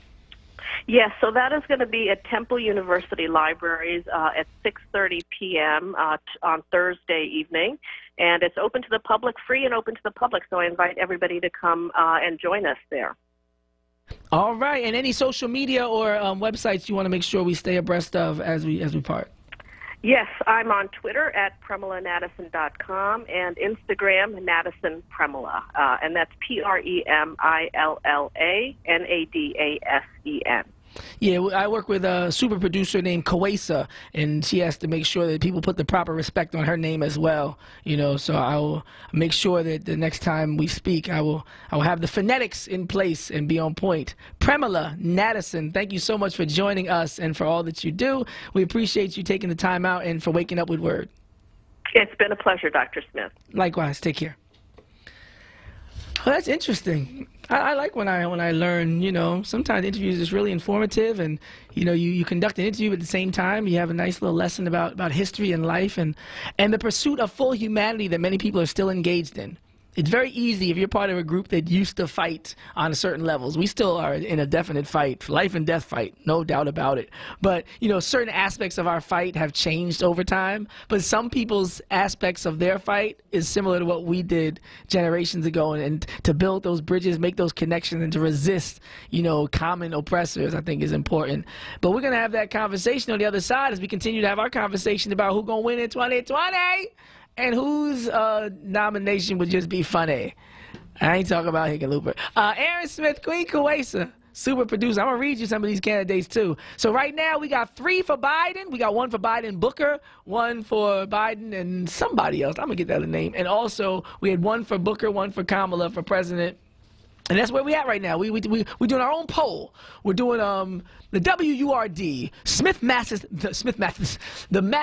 That flows better. Mathis Smith, because you end with an S. I start with S. So it's the WURD Mathis Smith poll.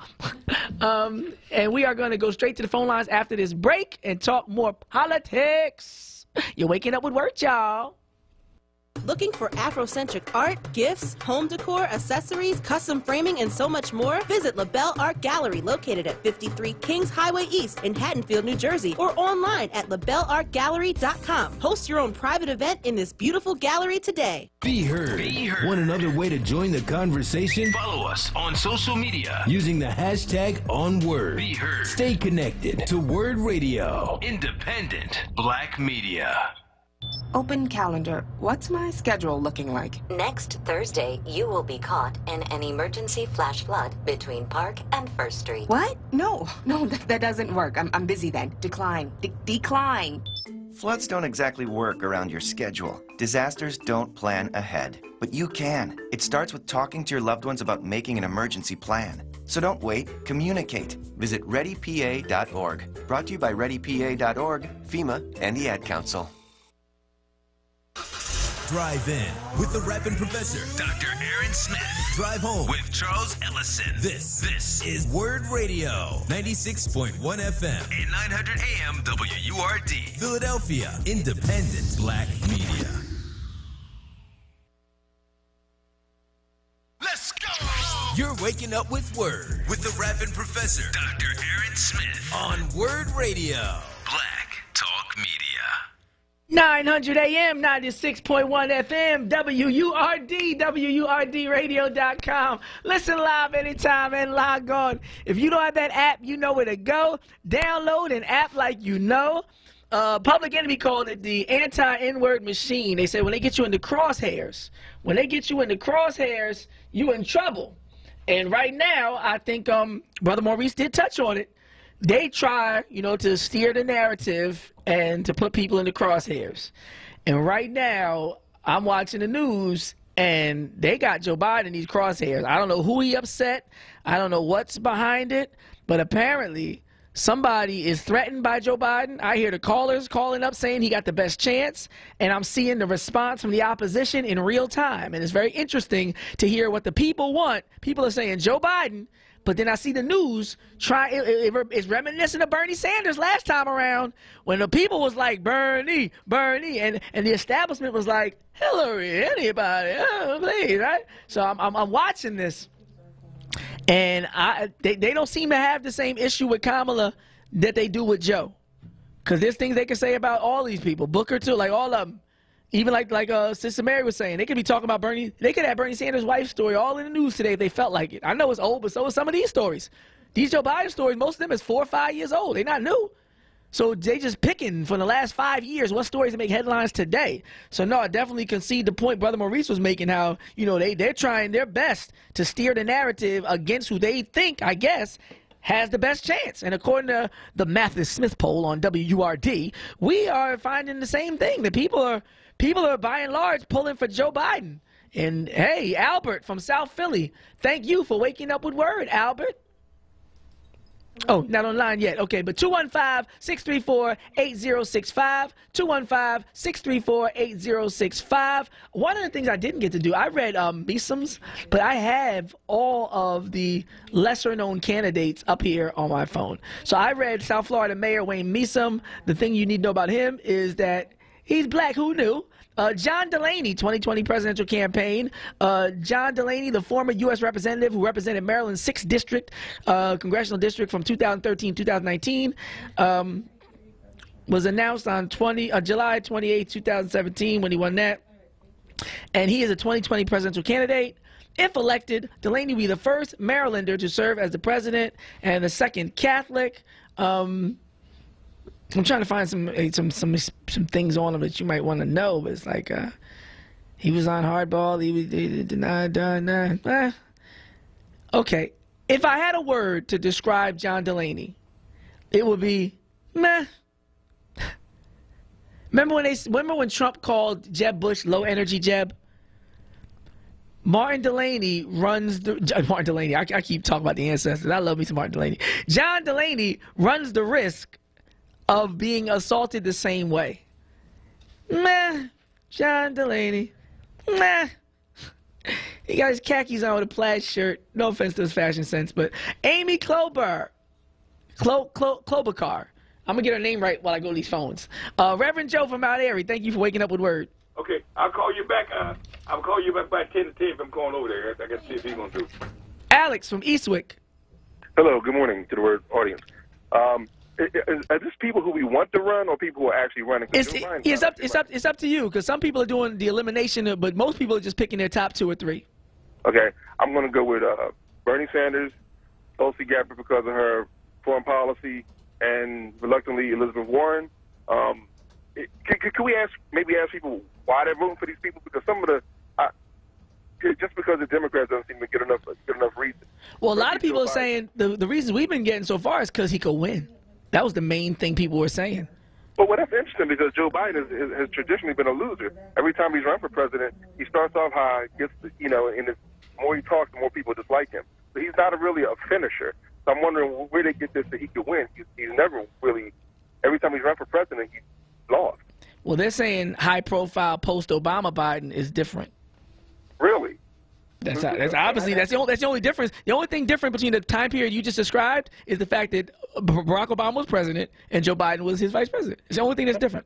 I'm surprised so many black women, the way he treated Anita Hill, and then he just what's the lady from Georgia who ran and lost and Stacey Abrams. Stacey Abrams. He put her out there. His campaign put her out there, and she said, "Hey, don't use me like that." Like he's not really respectful of black women, and I'm surprised that so many black women are saying Joe Biden. Well, some people said even in light of the allegations that they didn't necessarily think were false, they said, we're forced at this point to choose between 2 sexual assaulters for some people's, lack of better description, and either grabbing by the whatever or kissing the scalps, and they were choosing kissing the scalps, but they choose that over another 4 years of Trump. That's amazing. I can't think of one policy that Joe Biden had that I like. The 94 crime bill. You didn't like that? No, I'm just kidding. I got to joke about something. We got to find a silver lining and some humor. No, I hear you, brother. I hear you loud and clear. All right. I'm just reporting, I'm just taking the poll at this point. Because, when I started saying Creepy Joe, they checked me and said, hey, slow down with that. So Creepy Joe. I told him I'd reserve comment till a third accuser comes forward. That's what I told him. But no, thank you for your call, brother. You're welcome. All right. No, I appreciate the diversity of thought and opinion and perspective. Thomas from Camden, thank you for waking up with word. Hi, good morning, Professor. Good morning. While I realize that the upcoming election is very important, it's a very important topic, just wanted to divert a little bit to the mental health of our people. Okay. This incident on South Street this weekend. These are our future African-American citizens. I mean, we at some point in time, man, we got to put some attention on our mental health because that's... Yeah, explain what you're talking about for the people. Just catch them up. Say that again, sir? Catch the people up on what you're referring to, just for people who might have just tuned There in. was an incident on South Street, a big fight this weekend. And I was watching the news last night, and they showed a video of it, and it was all African-American young people. Young people, okay, yeah. And these people are our future. So at some point, man, we're going to have to look at the mental health of African-Americans because they're suffering right now. No, I appreciate that's what I call it. No, I appreciate the point. I diverted a little bit. No, and that's all right. But the mental health, we got to look at that. That's a problem. No, I don't think it's a diversion that's unnecessary. I think it was a very important diversion. I appreciate the calling to attention, you know, something more immediate to our situation locally. I think they both need to be discussed. So I appreciate you, Brother Alex. I'm also Thomas from Camden. Huh? Oh, Charles from Camden. I'm sorry, Camden's representing. Good morning, Charles. Good morning to all listeners. You know, something we fail to not understand. Trump is smart. Anytime they started going at a man, trying to kill him from the get-go, that's the man going to give him problems. But what I like about it is, now Trump is been able to let a lot of brothers out of prison, which is good. I want my brothers to come out of prison. Got the little jobs going on. They're going to help them with the rehabilitation in the prison and help them get out of prison. Oh, this ain't going to help us. Whatever go down, we ain't going to be no loser family. And the harder the man they're fighting against right now is Joe Biden because he knows that he can deal with him a little bit. The rest of them, Trump will knock them out the box. But they ain't got nothing to go on.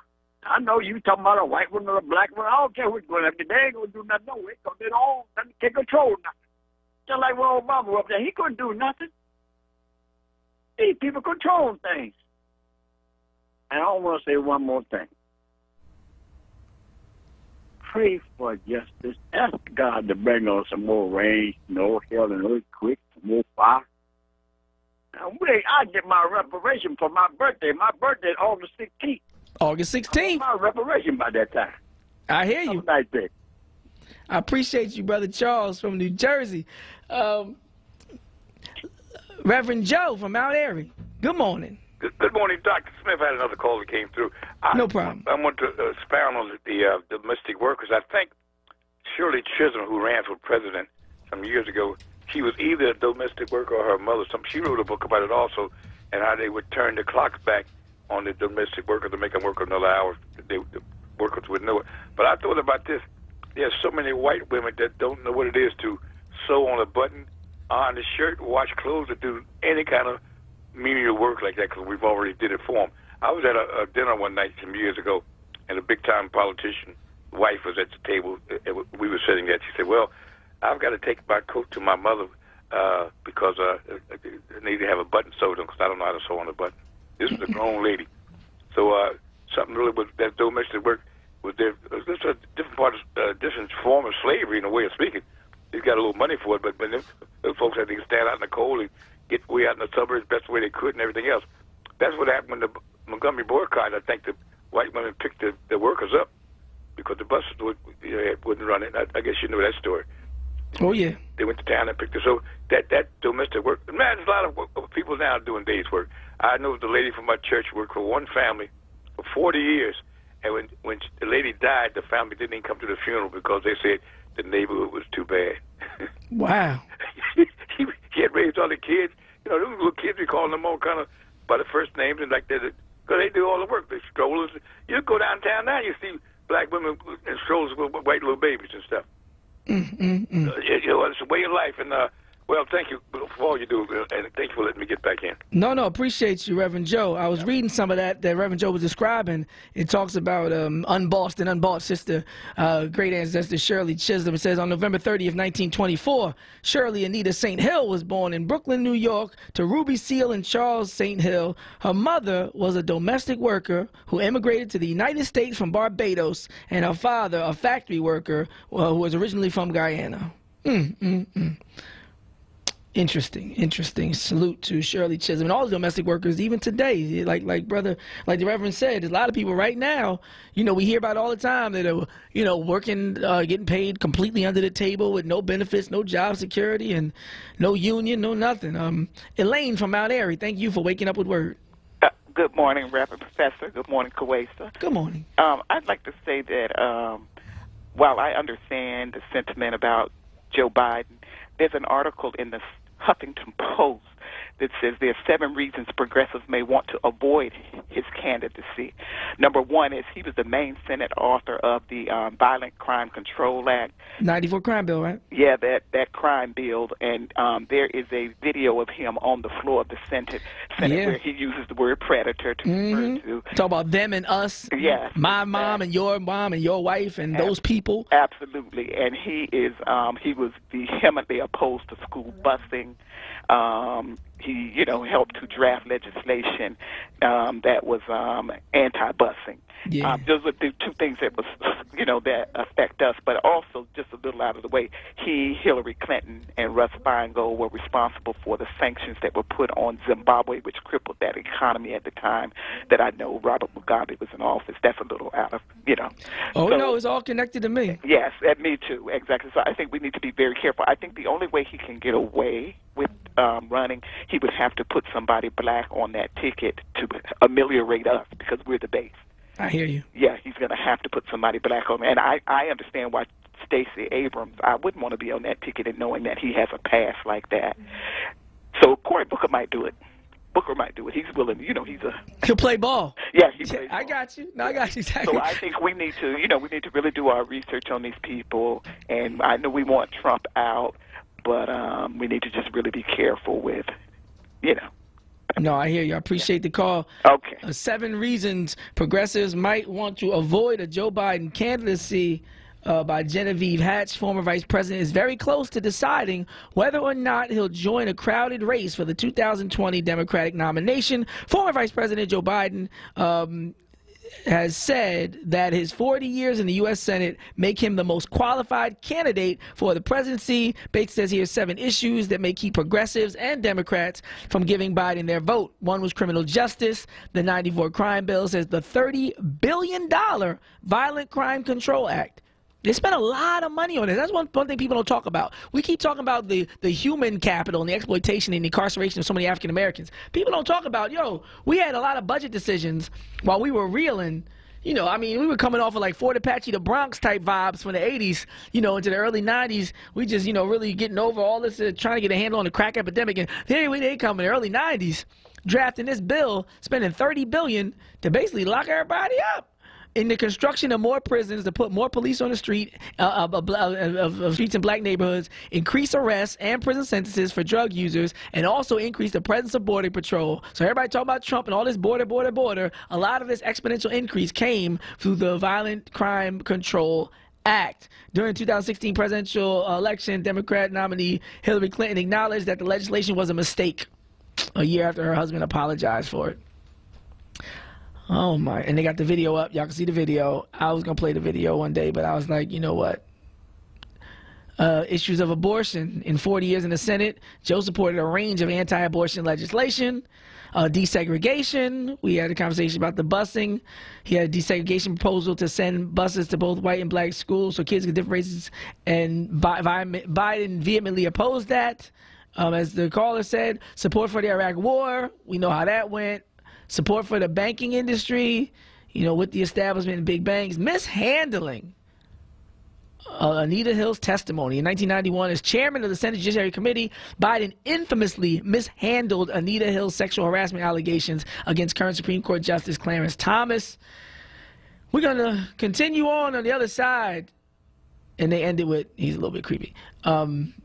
I'm Aaron Smith. She's Queen Quasa. Back to the phone lines on the other side. Just hold on. We are talking politics, and I'm going to name some of the other lesser-known candidates. I'll have that up on the other side as well. We'll start with Amy Klobuchar. I'm Aaron. She's Queen Quasa. The Mathis Smith poll. It's the political edition of Waking Up with Word. You're waking up with Word, child.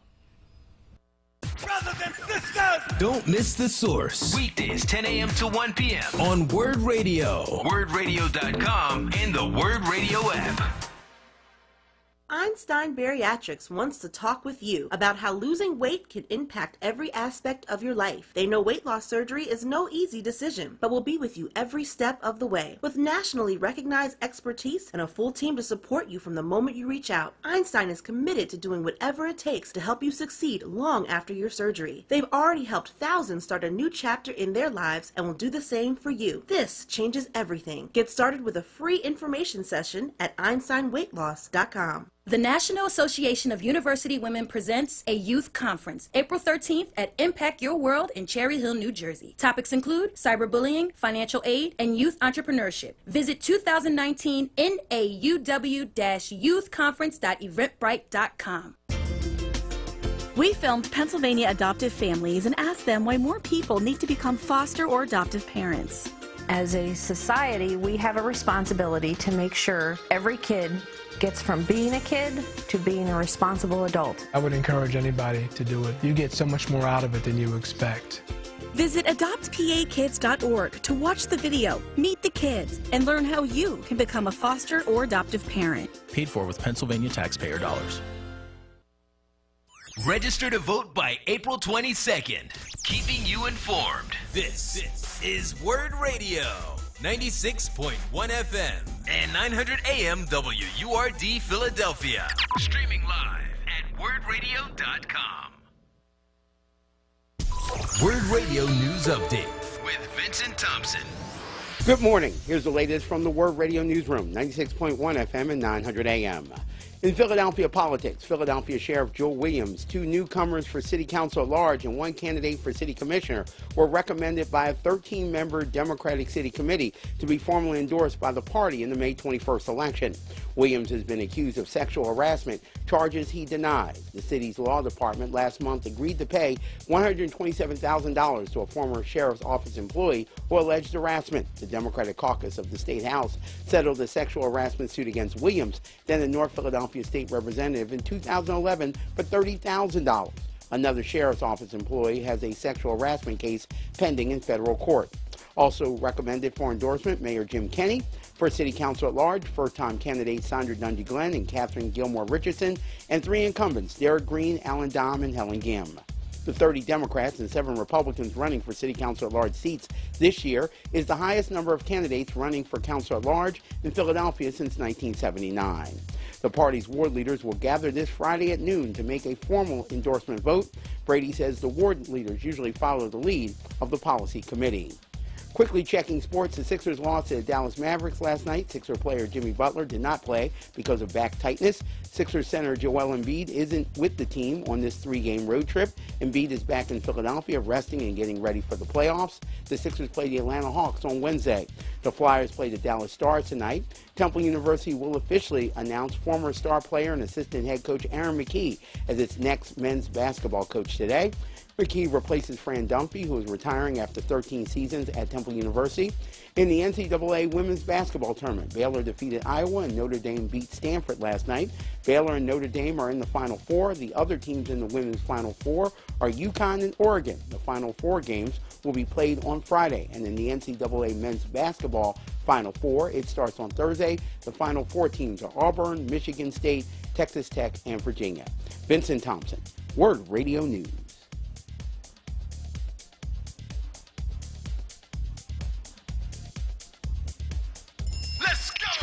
You're waking up with Word. Waking up with Word, child. With the rapping professor, Dr. Aaron Smith. Get your weight up. And then we'll have a conversation on Word Radio. Black Talk Media. Black Talk Media, 900 AM, 96.1 FM, WURD, WURDradio.com. Listen live anytime and log on. If you don't have that app, you know where to go. Download an app like you know. We've had a show this morning. Let's keep the party going. Dr. Eugene Williams, Sr. from Clinton, Maryland, thank you for waking up with Word. Good morning, Brother Smith. And, good morning. Radio audience. Let me say to you about Biden. I'm from the South. And I don't need the data, the negative data about Biden. I looked at him years ago, and I said he would never be our president, and he certainly wouldn't be a good vice president. But be that as it may, he became it. Now, I am suggesting that Bloomberg, who said he's not going to run, I think Bloomberg can step in here now. Bloomberg and Kamala Harris. That's the ticket. Bloomberg doesn't have that scandalous discussion about him, as does Biden. So it is time for Mr. Bloomberg and Kamala Harris. Thank you, sir. Thank you. Dr. Eugene Williams, Sr. from Clinton, Maryland. Bloomberg, okay. No, I'm glad we're having this conversation because I think it was Sister Mary who talked about process of elimination, and that's kind of what got the conversation going this morning. Because, well, let me at least finish what I got to read these other names. I know y'all not thinking about them. Amy Klobuchar, 2020 presidential campaign. She announced February 10th, 2019. Prior to her announcement, Amy Klobuchar represents Minnesota, United States, has been discussed as a potential candidate for the office. She was described by New York Times in 2008, New York in 2016, as one of the women most likely to become the first female president. She reported to be seriously considering around, well, that's good. That's good. What about her positions? Let's get to positions. Senator Klobuchar has pitched herself as moderate and pragmatic, willing to tell voters no when she believes a specific proposal is not in the best interest of the nation. On agriculture, she has made increasing insurance programs for farmers, climate change, and environmental issues. She said during a town hall that she likes the idea of a Green New Deal, but that it wasn't realistic. Consumer protections. In 2018, Klobuchar introduced a bill with Senator John Kennedy with the goal, among other things, of increasing the clarity of online terms of service and requiring more transparency regarding what data companies gather and share. In terms of crime, Klobuchar, like fellow Senator Kamala Harris, began her career as a prosecutor. Interesting. Klobuchar is criticized for having been a tough-on-crime prosecutor who took part in the war on drugs and increased her county's prison population. These prosecutions disproportionately affected black people. I gotta be honest. Like when I hear crime bill, when I hear mass incarceration, even when I hear prosecutor, when I hear tough on crime, like these are all triggers for me. I don't know how many people y'all know that have been directly affected by this prison industrial complex. But shouts out to all my people who got somebody sitting right now for something that was like a non-violent offense. And it's like, it's a different world. It's like an alternative universe where people be like, 10 years, 15 years, 20 years. And like, the person has children and nobody got hurt. You're like, oh, you did a time, you did a crime. Like, and I'm not saying who's right or wrong. I'm saying like, we're just on different planets when it comes to how to rehabilitate and how to treat human beings. I don't think that the way you stop a human being from being an animal is to lock them in a cage. Especially not for a time where you don't give them counseling and don't give them a change of diet, don't give them any spiritual you just lock them in a cage and then say there's not enough cameras around here, so you better defend yourself. So anybody from that background, I'm just talking personally right now, anybody from that background, I don't know, I can't relate to you on certain levels. I can't relate. If you have no established record of like balancing that out with some, let me tell you something positive. Let me take a break from this because I'm on a good vibe today. But like, I ain't voting for the prosecutors that have been locking up disproportionately black people, man. I'm sorry. I'm sorry. Y'all talk all the strategy y'all want. Some people got non-negotiables. I ain't locking up no prosecutors spent the majority of their life locking up black folks. That's somebody that's not getting my support. I don't know who else is worse. Somebody like there's no guillotines, there's no lynchings. So what else? What's the worst thing you could do to the masses of black people? What's the industry you can most adversely impact black people? Like, okay, so yesterday, I want to share with you a beautiful moment in the city of Philadelphia. The angriest black man in America was able to bring more joy to the demographic that I call my AAR peeps than I've seen most people do in a long time. Attorney Michael Cord had a conversation at Temple University with the son of Gil Scott-Heron on his birthday, the great Gil Scott-Heron. And I came into the room and I saw a beautiful picture of Gil Scott-Heron, his wife, and his son. As his son talked to Michael Cord on the phone, he had him on speakerphone, just sharing affectionate, reflective stories and nostalgia about, you know, the man behind the music, you know, and just, you know, that he was a father and a jokester and a lover of politics and life and of music and black people. And then Michael Cord went from having that conversation, Attorney Cord started to play some of the songs, you know, the revolution will not be televised, and Living in the Bottle, and, you know, Tuskegee 626. Like, we just started listening and reminiscing, and it was just a beautiful way in the African tradition of calling on the spirits and the power and the names of the ancestor, hearing his name being said and hearing his voice and hearing his music and seeing his pictures and seeing his family and the community just coming together, singing along together in unison. It was just like a healing practice, and it showed the medicinal therapeutic potential of that medium. And I just want to, you know, tip my hat to Attorney Michael Cord for all that he does for our great city, because it was intentional to be presented as a celebration of life and creativity and a way of bringing our community together as a community, and at the same time healing the community on a day that could have been a little bit darker when you reminisce on what was lost. So shouts out to the angriest black man in America, bringing so much joy to the world. Amy Klobuchar, how'd I say it? Klobuchar. Yeah. See, look at me. Charmander. Pikachu. Klobuchar. That's how I'm going to remember it. I got to give myself mnemonic devices for my generation, you know. Okay. Michelle, Kloba. Okay, I'm not going to do it. I'm just telling you. I mean, put it this way. How about this? Let's take it to the logical extreme. Let's go on the other side. Let's say, I don't know, let's say Jay-Z ran for president. Tommy Loren was like, he's an ex-drug dealer. Y'all remember that? Tommy Loren, the little white girl who do all the nonsensical conservative commentary? She was like, yeah, Beyonce, your husband was a drug dealer. He ain't been a drug dealer in like 20-something years. You know how they feel? They feel like once you do that, you occupy a certain space in their mind. See how that works? Because with us, if we were on the other side, on some logical extreme of law, they would be like, no. And I'm the same way. You was the head one locking up black people. No, thank you. You wouldn't let no former crack dealer do nothing but rap and own teams and do clothing lines. Unless they married Beyonce, then there's some exceptions. He can get on Oprah. He didn't get on Oprah until he married Beyonce. But honestly, like, why is it different the other way around? You used to be an op working against us. Now you coming amongst us talking about what you're going to do for us and how you're going to provide for us and secure things. I don't know. That needs to be a whole separate conversation. Should prosecutors just keep prosecuting? That's like the killer cop who been shaking everybody down and violating all the sisters. Now you want to open a community center. No, thank you, bro. Keep it. Keep it. Because people do that. People will do a whole life of crime, destroy the whole community, then want to throw a block party and act like they ain't sell all the crack and shoot up the block. Like, no. Save your T-shirts for the team, dog. Oh, prosecuted for 25 years, but I'm planning to get y'all some health care. Man, shut up. Somebody else could do it. That's sickening. Because there's so many people locked up right now for non-violent drug offenses that it's ridiculous. And when we talk about the 94 crime bill, these are the black people that were so busy trying to make a name for themselves, that were so busy trying to move up the ranks, so busy trying to be upwardly mobile, they never said nothing.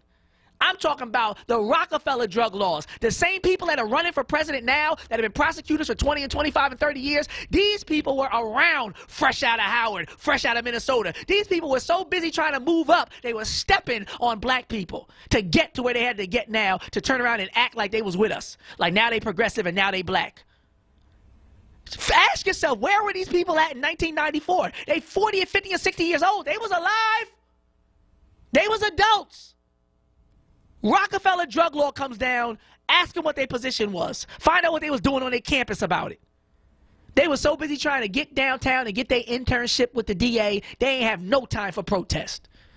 And I'm at school with these people now. You see students who only care about upward mobility. They get involved in no social action. They get involved in no protest. They get involved in no African-American studies. They hang around no black people, but they want to run for office 5 years out of school. And I be looking at them like, I saw you on campus. I know who you are in your heart.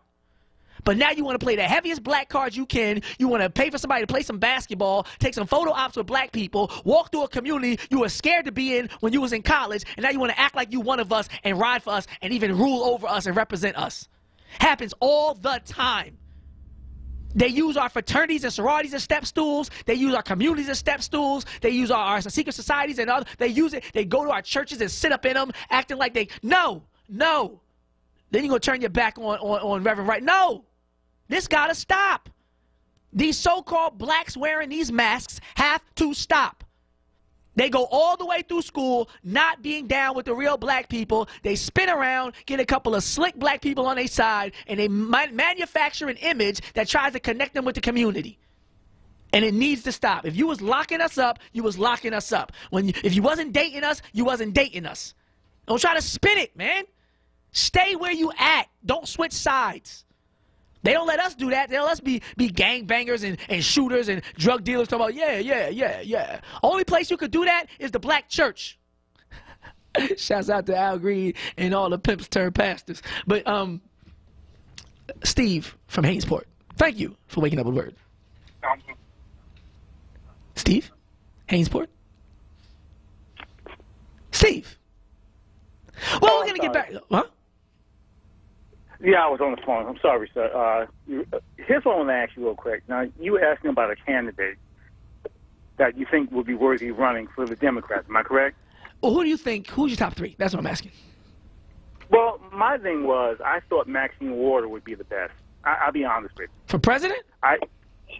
For president. She's the only one that seems to be able to fight for our people. I mean, the rest of them, like that Cory Booker and that Pam, I can't see it.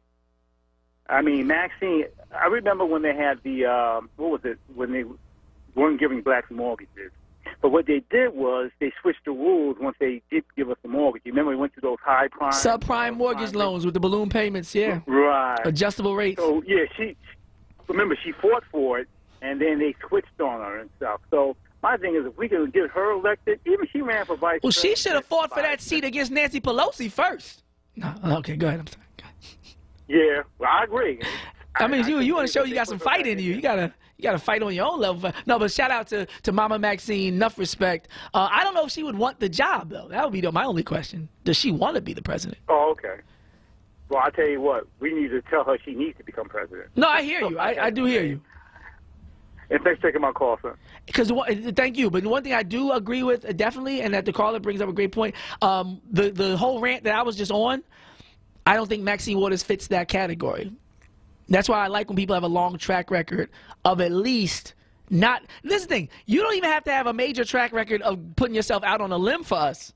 The bar is so low with blacks in politics. All you got to do is have an established record of not actively going against us.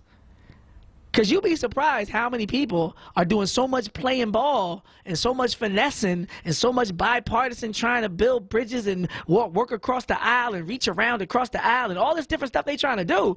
It's like after all that, if you just neutral, you better than half of them. Because half of them will sell you up the river. I mean, please. I would love to do, you know what they do? To European education, they always give you timelines. What's important is to give timetables. A timetable will show you what else was happening at the same time as a given point on a timeline. Don't just give me that linear tunnel vision projection of what's occurring in history. Give me what's occurring at the same time as other things so I can create the synchronicity and make the connections. So I can say at the same time this person had just taken their first official job in the prosecutor's office, disproportionately African Americans were suffering under the Rockefeller Drug Act. Like, I want to know where were you when is the point. Because we were under some archaic legislation for like 20 years. Russell Simmons and Jay-Z were fighting against the Rockefeller drug laws, and he was in Rockefeller Records, Jigga was. So, I mean, I remember Jay-Z and Russell Simmons talking against the Rockefeller drug laws more than almost any politician that was out at the time.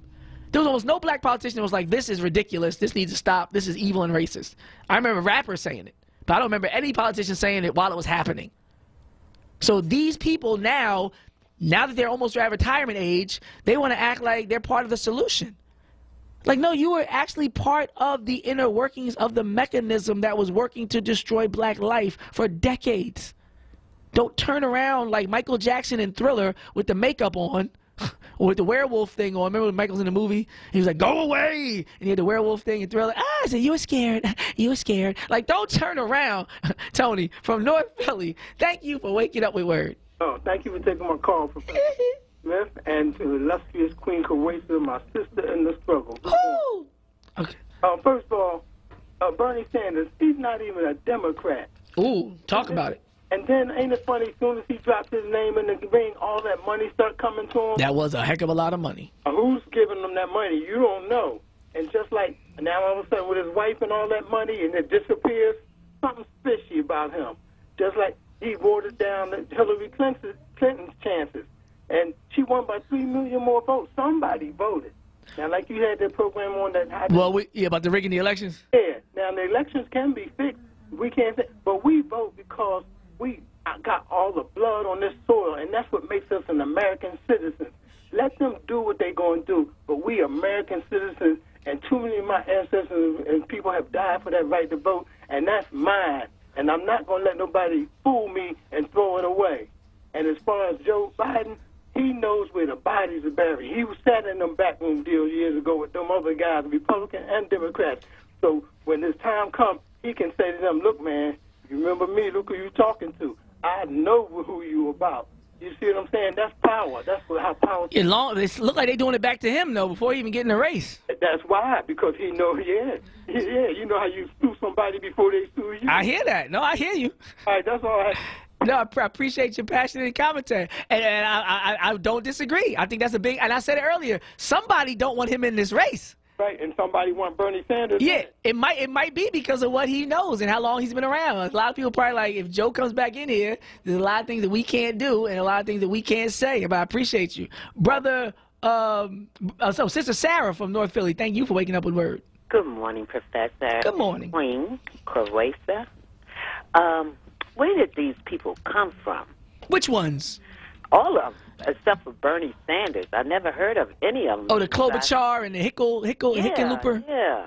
It sounds like Hickenbottom or Hickenlooper or whatever you said. Hickenlooper. You don't know John Hickenlooper? No. No, I didn't know him either. I met him today online. Not talking Tinder. I just Googled him up. Go ahead. I'm with Ron. None of them, because they all they doing is talking loud and saying nothing. I feel like we damn if we do and damn if we don't.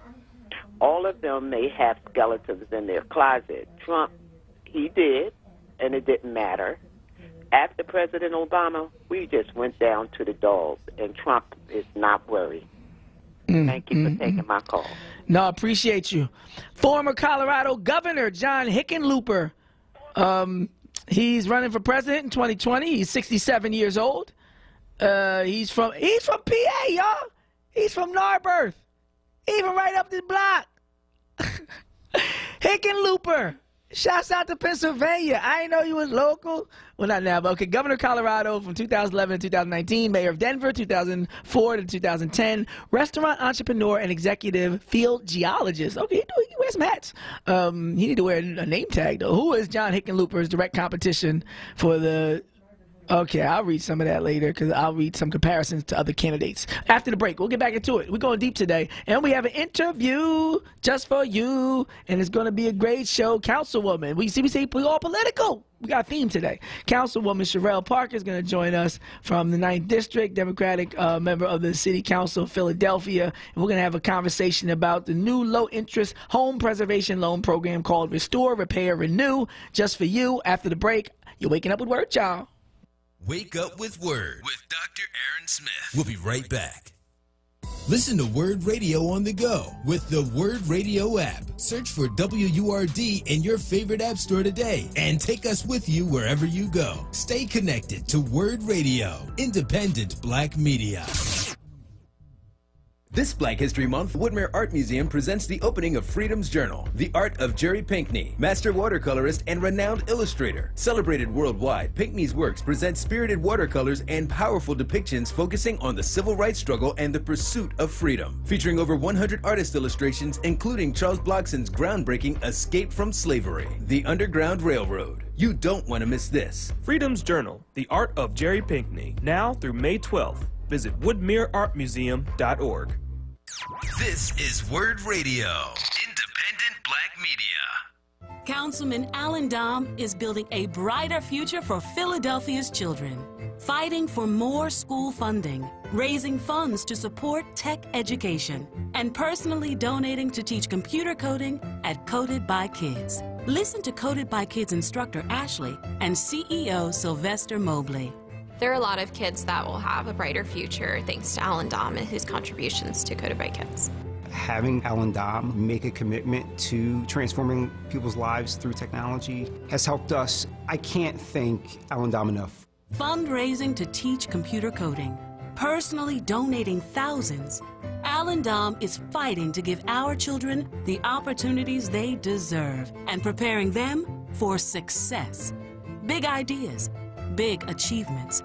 A better city for all of us. Vote Alan Dom, Democrat for City Council at large. Paid for by Alan Dom for City Council. We are progressive and proud and interactive. Follow us on Twitter, Instagram, and YouTube at onWURD. This is Word Radio, 96.1 FM and 900 AM WURD Philadelphia. Streaming live at wordradio.com. Let's go! You're waking up with Word. Waking up with Word, child. On Word Radio. Black Talk Media.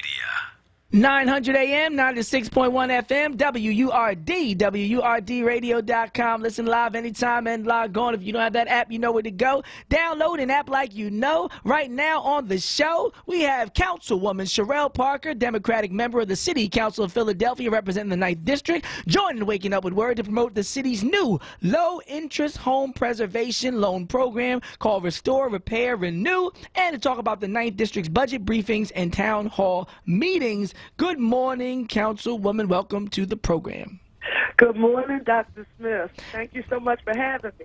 Do you prefer councilperson, Councilwoman? How do you like to be referred to? I prefer Sherelle. Okay, that's what I'm talking about. Hello, Sherelle. Now, this program, it looks like it's something good for the people. Can you explain, just a little bit about the particulars or who qualifies or how the program works? Listen, this is probably one of the strongest programs for neighborhood stabilization that this city of Philadelphia has ever seen. All of my colleagues in City Council should be extremely proud.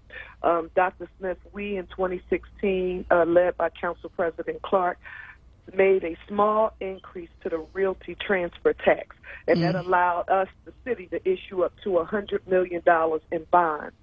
The $60 million of those dollars went to eliminate the backlog of something that we have here in the city called Basic Systems Home Repair Program. But $40 million of those dollars were used to establish the Restore, Repair, Renew. Sherelle, why do you say that council should be extremely proud of this? Dr. Smith, listen to this underwriting criteria. Up to 120% of the AMI. That means that a family of four can have an income up to $104,000. Your credit score can be as low as 580. You have 10 years to pay it back at a 3% fixed rate, and you can borrow from $2,500 up to $24,999 to do whatever you want to fix up your most valuable asset, which is your home. And I'm very proud of it. Can you just give those numbers again? I don't even think I don't think it's overkill or it's not being redundant. I think that just the numbers you gave deserve to be repeated. And just take your time, because people are listening like, wait, what, who, yeah, and they can't believe it, all that, just, say that again. I agree, because listen, you're not going to be able to walk into a bank, any bank in this city, and or nation for that matter, and be able to borrow up to $25,000 with a credit score as low as 580. that is the floor. Most lenders want you to have, at a minimum, 620 to 650. You can borrow up to $25,000. You'll have 10 years to pay it back. The interest rate is fixed. That, you know, it's not adjustable. It's 3%. So you don't have to worry about it being 3% this year. 5 years from now, you jump to 10%. It is not like those predatory lending products. So I'm very proud of it.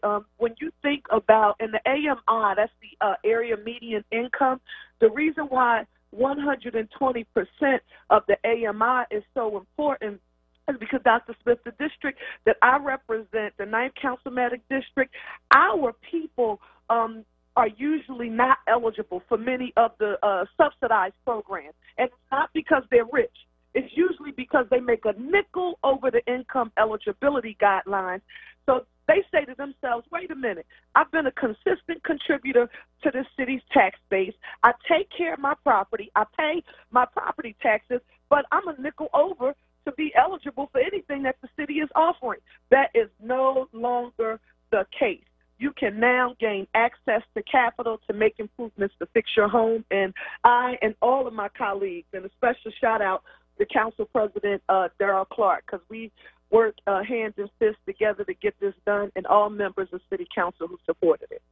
Now, I'm looking at some of the information with regards to who can apply. And it says, you know, Philadelphia Neighborhood Home Preservation Loan Program. If you're just tuning in, we're talking with Sherelle, or Councilwoman Sherelle Parker, 9th District, and we're talking about this new program. Says Philadelphia homeowners whose primary residence needs repairs, right, with credit scores above 580, with homeowners insurance, who are up to date at public utility. Ooh, I don't know. Some people might be like, we gotta pay a couple bills. Well, get your utilities right. You gotta qualify now. You know, might be some incentive. I'm sure that PICO and others appreciate this program, right? Get some people up to date, and who do not have L&I violations. That makes perfect sense. It will eliminate violations as part of the program. But okay, and that's the criteria, because people, I'm sure, are wondering, right? Yes. It says additional underwriting, minimum eligibility criteria. Borrowers must have a loan-to-value ratio. Yeah, so the house got to be worth something, right? That's the overall point. You can't just come get the money. And Dr. Smith, what's good about that is what do we have in Philadelphia that we don't hear people talking about? We always hear the stat, and it's important because we need to tackle it, that Philadelphia is the poorest big city in the nation, and this is true. But the stat people don't talk about is that we, Philadelphia, have one of the highest rates of actual home ownership than any of the big cities in our country. So the average home ownership rate in the city is right now 51%. 51%. And then in districts like mine, the 9th, I've got Mount Airy, West Oak Lane, Longcrest, Lawndale, Burholme, East Oak Lane. We have a 64% rate of home ownership, and in some areas it's even as high as 77%. So why does that make sense relative to this home and that eligibility requirement you talked about? Is because most of our people have equity in their property already. So they have an asset. So that's something we should all be very proud of. Now, how was the eligibility negotiated in terms of the credit score? Because that's the component that makes me really believe in the sincerity of the program in terms of its desires as far as the way that it was constructed to really assist people who typically might be outside of access to certain capital and opportunities. When you said 580, I'm like, okay, you're really trying to work with people. And whose decision was that, and how did you come to that number? Well, that's just it. We traveled through, the first place we visited was Baltimore. They have a similar program, but their underwriting criteria in no way, shape, or form can compete with ours, just with the point that you just described. We studied best practices across the nation, and we said to ourselves, what's the barrier to entry? Why can't our people just get access to the capital to fix their homes? And the number one challenge was credit score. You know, they own their home. But if you didn't have that 620, 650, or 700 that many of the mainstream banks required, then you stop from proceeding before you've even begun to try to get access. So we wanted it to be accessible, and I appreciate you even acknowledging that the 580 that's not the usual. That's not. Oh no, not at all. Operating. Yeah, about 100 more. Yeah. I appreciate you even acknowledging that, and that was because we wanted to make sure that people their past credit history and/or current credit score was not, again, a barrier to access. So thank you. No, not a problem. I spend a lot of time describing and critiquing and interrogating challenges and things that we need to discuss in terms of accountability and missteps with leadership. So I think it's only right that when things are being done the right way, we, as we say in the neighborhood, keep that same energy. You know, if you can be passionate about critiques, you got to be passionate about when you see people trying to do the right thing and really trying to connect people to capital. Well, we have a whole issue of displacement, you know, in terms of gentrification in the city. So anybody who's trying to help people to maintain their homes and increase the equity and the value and further solidify these members of the community that have contributed, as you mentioned, so greatly for so many years, sometimes generations, I think it's important. It's important to note that and to support that. Now, there's an event or a series of events around this new initiative? Yes. So we have something that we call budget briefings and town hall meetings taking place throughout the 9th Councilmatic District. And I started this, Dr. Smith, when I was a state rep, because I would get frustrated when I would watch other folks, the public, they would say, you know, the only time we see elected officials is during election time. So when I got elected in 2005, I said, you know what? No one will ever be able to say that about me as an official, and we're going to bring government to the people. So we hold a town hall meeting with every, you know, government department, social services, private sector representative that's there, bringing information to our neighborhood about services that could be of benefit to them. In addition to that, we walk through the city's budget from where the revenue comes from, how much revenue is projected to come in the city, what is the mayor proposing to spend it on, what adjustments do I'm talking about now my constituency, what would they like to see relative to their priorities in the budget. And now we are also talking about restore, repair, and renew. So I'm really excited about it. The next meeting is actually this Thursday at 7 p.m. at St. Athanasius School Hall. That's at 7105 Limekiln Pike in West Oak Lane. And people can also feel free to contact my office at 215-686-3454 or 3455, and we hope they can come. Well, thank you so much for joining us this morning, and thank you for the work that you do. I'm hoping that people definitely capitalize and benefit from the programs and information being offered. And it's just a pleasure, you know, when it's like a breath of fresh air when we talk about so many challenges that we have in our city, to know that there are people in positions of prominence and power who are trying to make a way, you know, for the people who are just, you know, great people. I always say we're a world-class city. You have people that are just, you know, really great people in the city, just trying to do the right thing and have an opportunity to access some degree of this American dream, you know, lawfully and in a righteous way. And it's beautiful for the people who are taught, you know, at an early age to respect those in power and have a respect for the government, to have a government that's really trying to service the people, even if it's only on a local level, you know, but we're going to work on the national level too. But right now, we got some local fish to fry in 2019. Fish fry, I'm a vegan, that made me hungry. But thank you so much for joining us and for all that you do. Can I just briefly share with you? You sure can.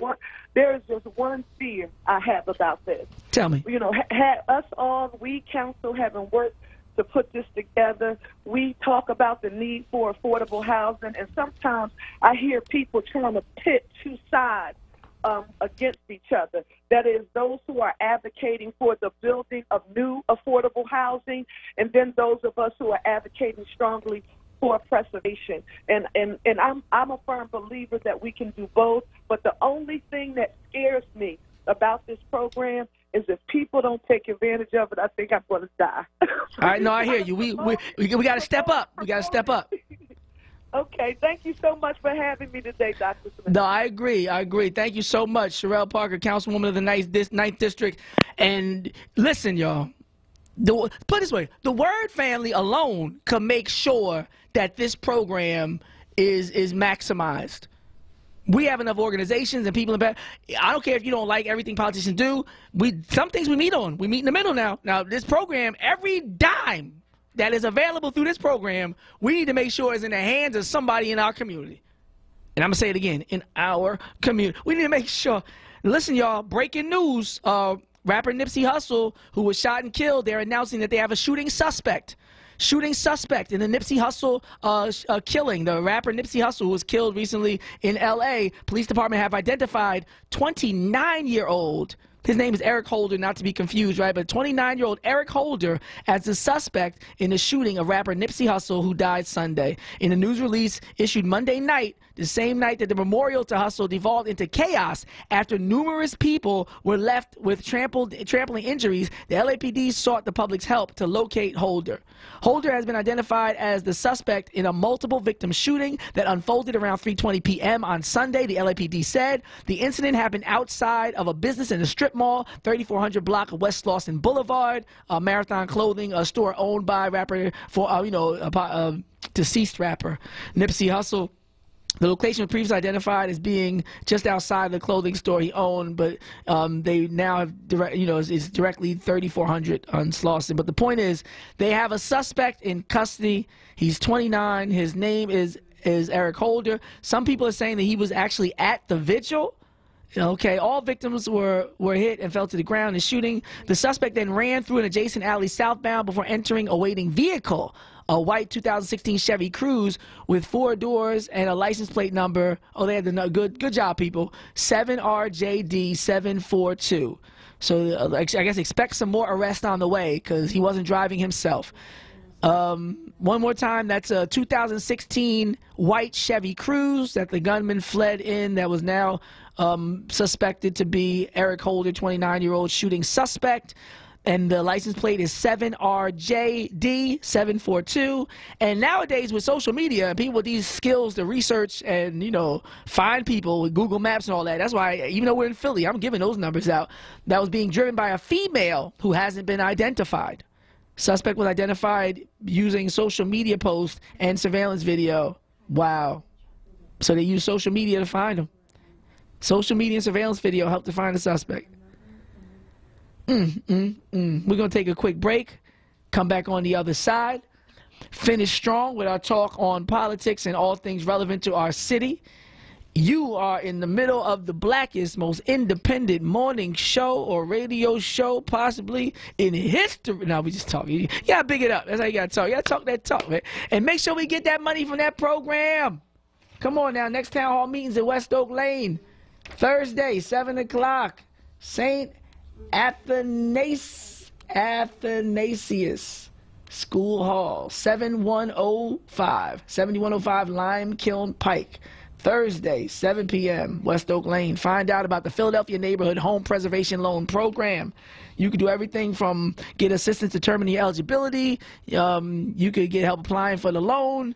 What kind of repairs are available? Everything from roofing to sidewalks. They do asbestos. They do fixtures with plumbing and sewage.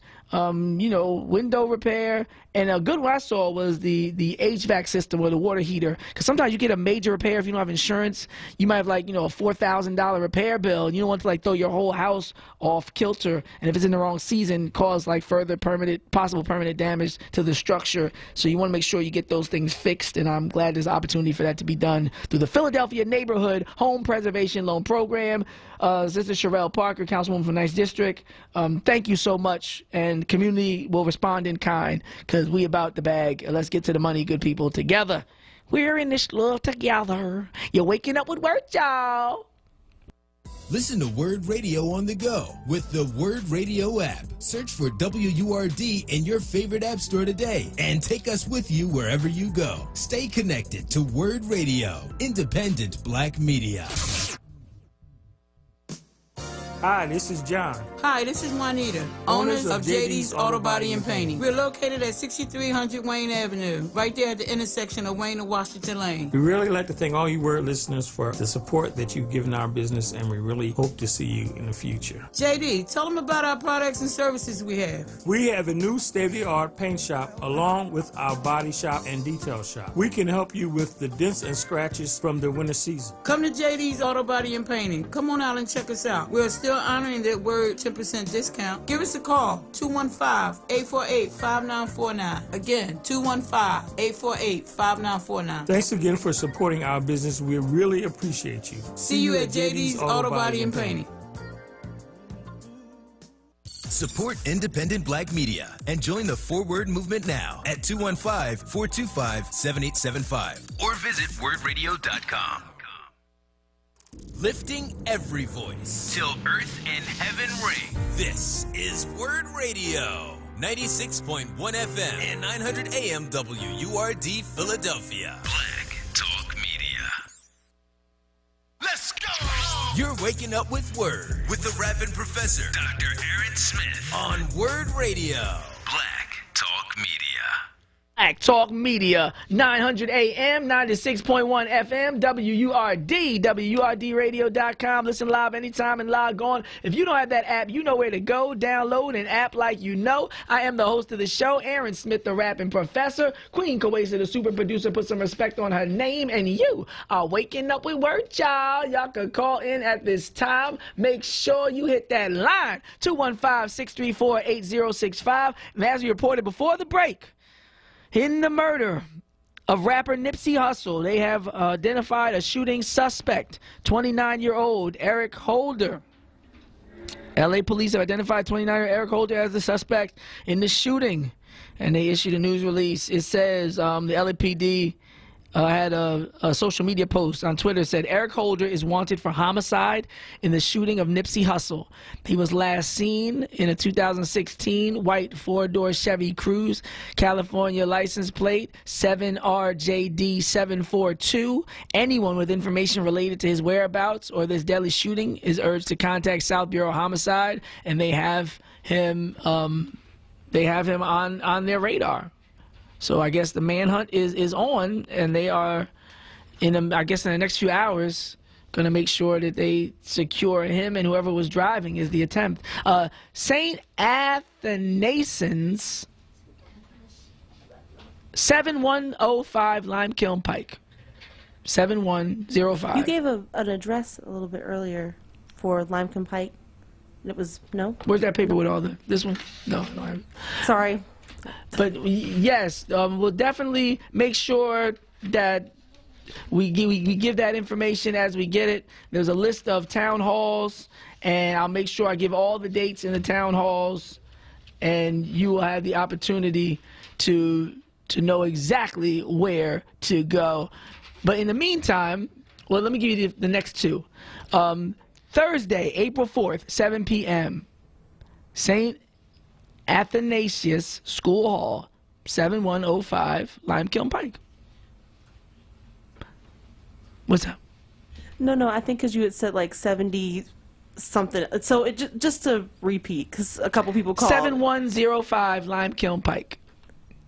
That's where we're going to be. 7105 Lime Kiln Pike. 7 p.m. Thursday, April 4th. Now, we were talking about these politicians, these presidential candidates, and, you know, some of y'all was saying Biden, some of y'all was saying watch him. It says, the bottom line says, I'm going to give you some of the stats when they were talking about Yo, if Hickenlooper wins the presidency, I would never, okay, no, I'm just kidding, he can't win. It doesn't seem likely. His background, Hickenlooper, governor of Colorado, former mayor of Denver. We talked about it earlier. His platform is fiscal reform, healthcare, renewable energy. It says the bottom lines are doing comparative analysis. 15% of likely Democratic voters have heard of Hickenlooper. See? So we're doing a good work right now. It says 15% of primary voters have heard of him. So he needs this right now. He needs this buzz.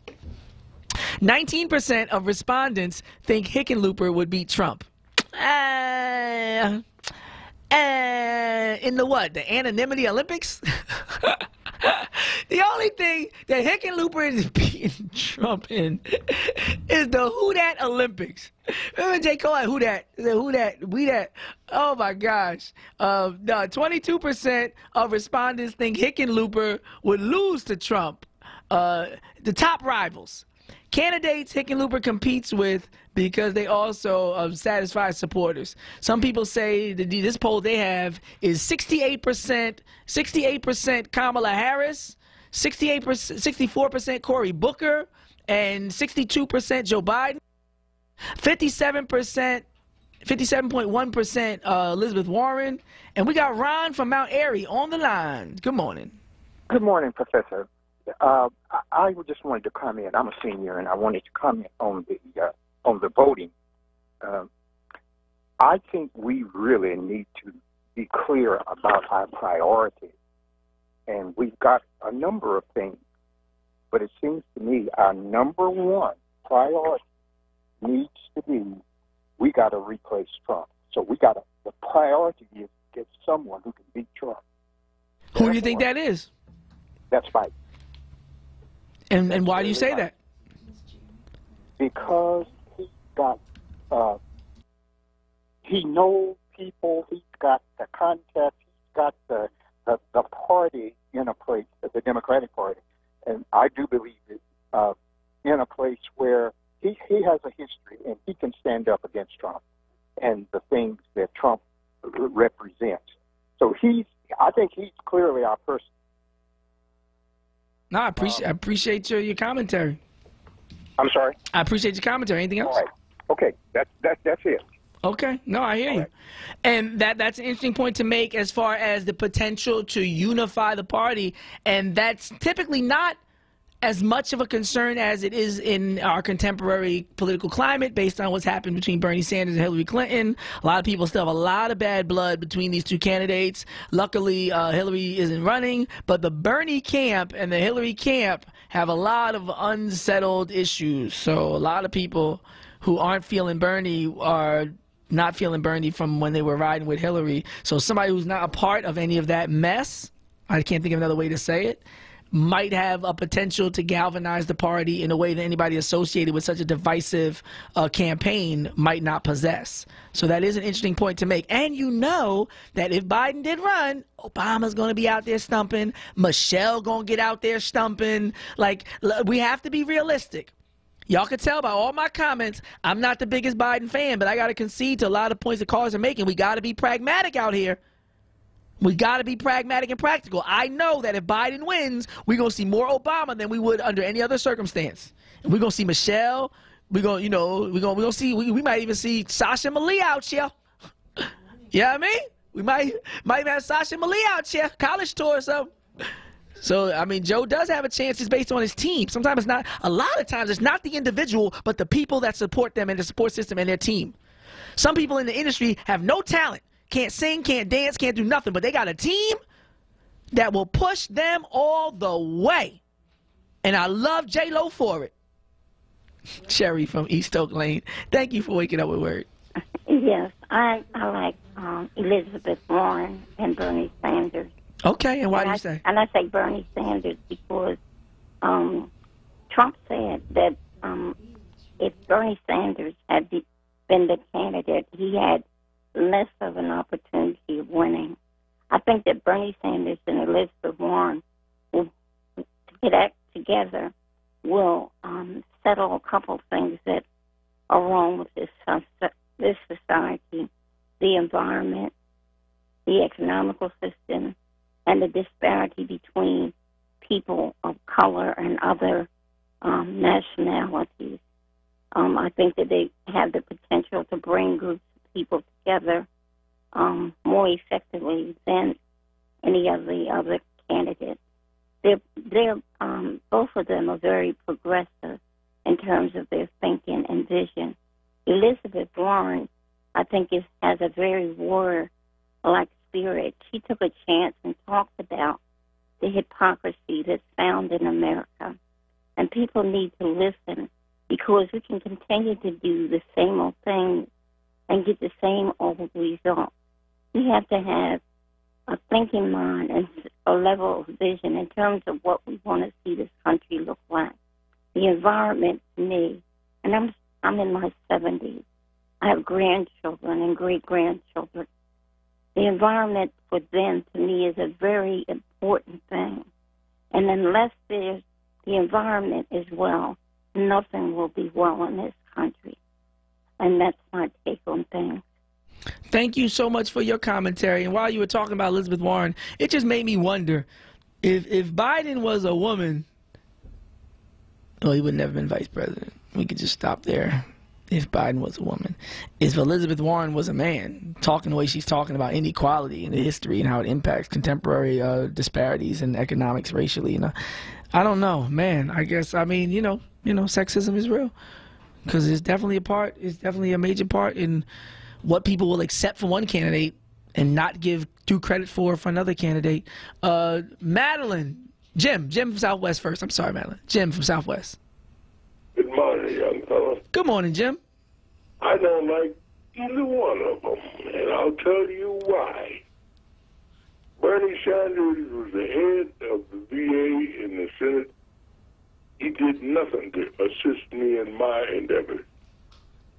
Joe Biden was vice president. His son came home from the war for his inauguration ceremony. My grandson couldn't come home, and his grandmother died. Something's wrong with that picture, and I've always held that against that man. I just didn't like him even though he was there with Obama, but I didn't like him. I still don't like him. I think he's a con man just like Trump.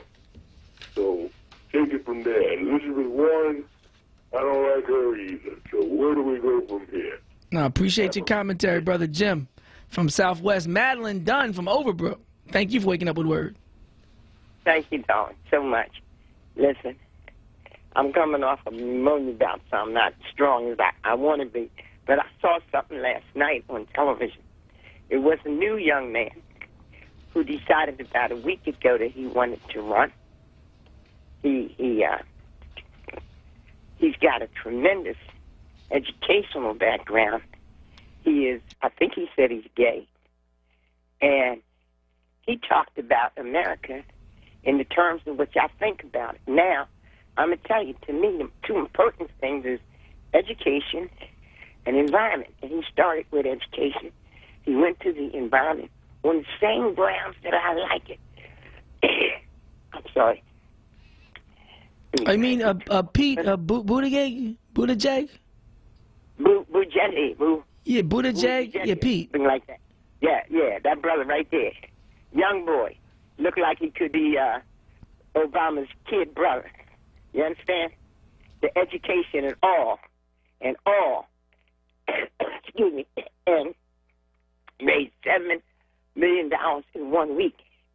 Okay? But his sense of the world was real. From what I heard last night, unless with all this medicine, I'm a little messed up. I believe that he'll find a partner that can take him to the end.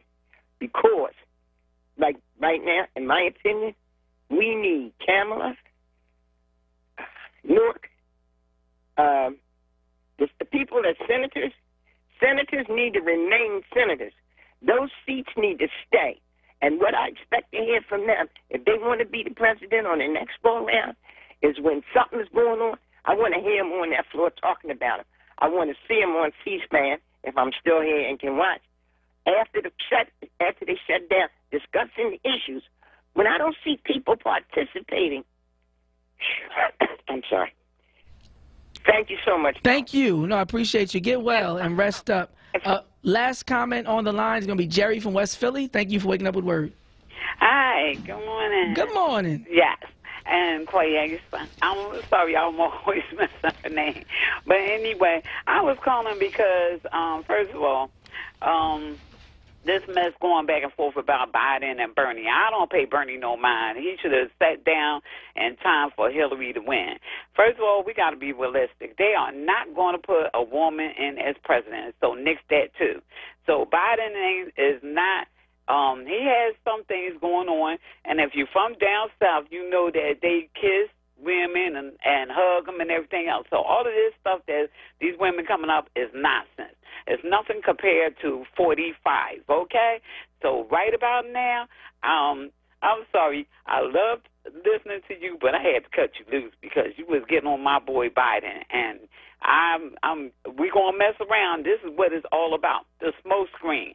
They're going to mess around. 45 going to be sitting in there again, and y'all going to be talking about what they shoulda, coulda, woulda, okay? I hear you. No, you're not the only one saying that. So you're not alone in that sentiment. A lot of people called up today saying don't be distracted. You know, it's been no trials. And I'm the first one to say if it ain't no trial, then there's only so much you could do. But the optics, I said I'm going to give him another accuser before I come in and give him any titles. I'm going to hold off. People told me to not be so hard, Professor. And I want to show that I'm receptive and responsive to the will of the people. So, personally, I was ready to jump out there, but I had to be reminded of my own position on other issues. Jumping out the window on issues just because of allegations is a way to have to do retractions soon after. So, let me slow down and see how the chips fall and everything, and then we. But yeah, Obama, Michelle, Sasha, Malia, all of them gonna come out if Joe is in it. So, could Joe get in it then? Can I talk about that? Could we doing all this talking about you and you sitting at home chilling? Oh man, either way, it's gonna be a lovely day. Up next is The Source, y'all. The Source, keep it locked, cause that's The Source. And later on. Who's on today? No, Al Sharpton on today. We got Reality Check later. We got The Lounge later.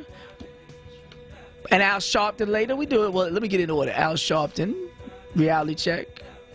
And then The Source, Al, Reality Check, The Lounge. Oh, that rhymed. The Source, Al, Reality Check, The Lounge. The Source, Al, Reality Check, The Lounge. Okay, I'm too excited. It's time for me to go. 2:30 today, Aaron McKee will make a major announcement about the basketball program. Young brother came up from Philadelphia through the ranks. Shout out to Zion Baptist Church and all the places where he played basketball. Hometown boy makes good. 2:30, McGonigal Hall right there on Broad Street. It's going to be a major press conference. Aaron McKee, salute to you, homie. You're doing big things. Shouts out to TU. Community, come on out to McGonigal Hall at 2:30 and just celebrate black greatness and excellence and leadership and the program's future. I love y'all.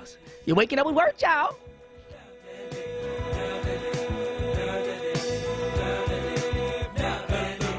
Reality Check. Reality Check. Hosted by Charles Ellison. Monday through Thursday, 4 p.m. till 7 p.m.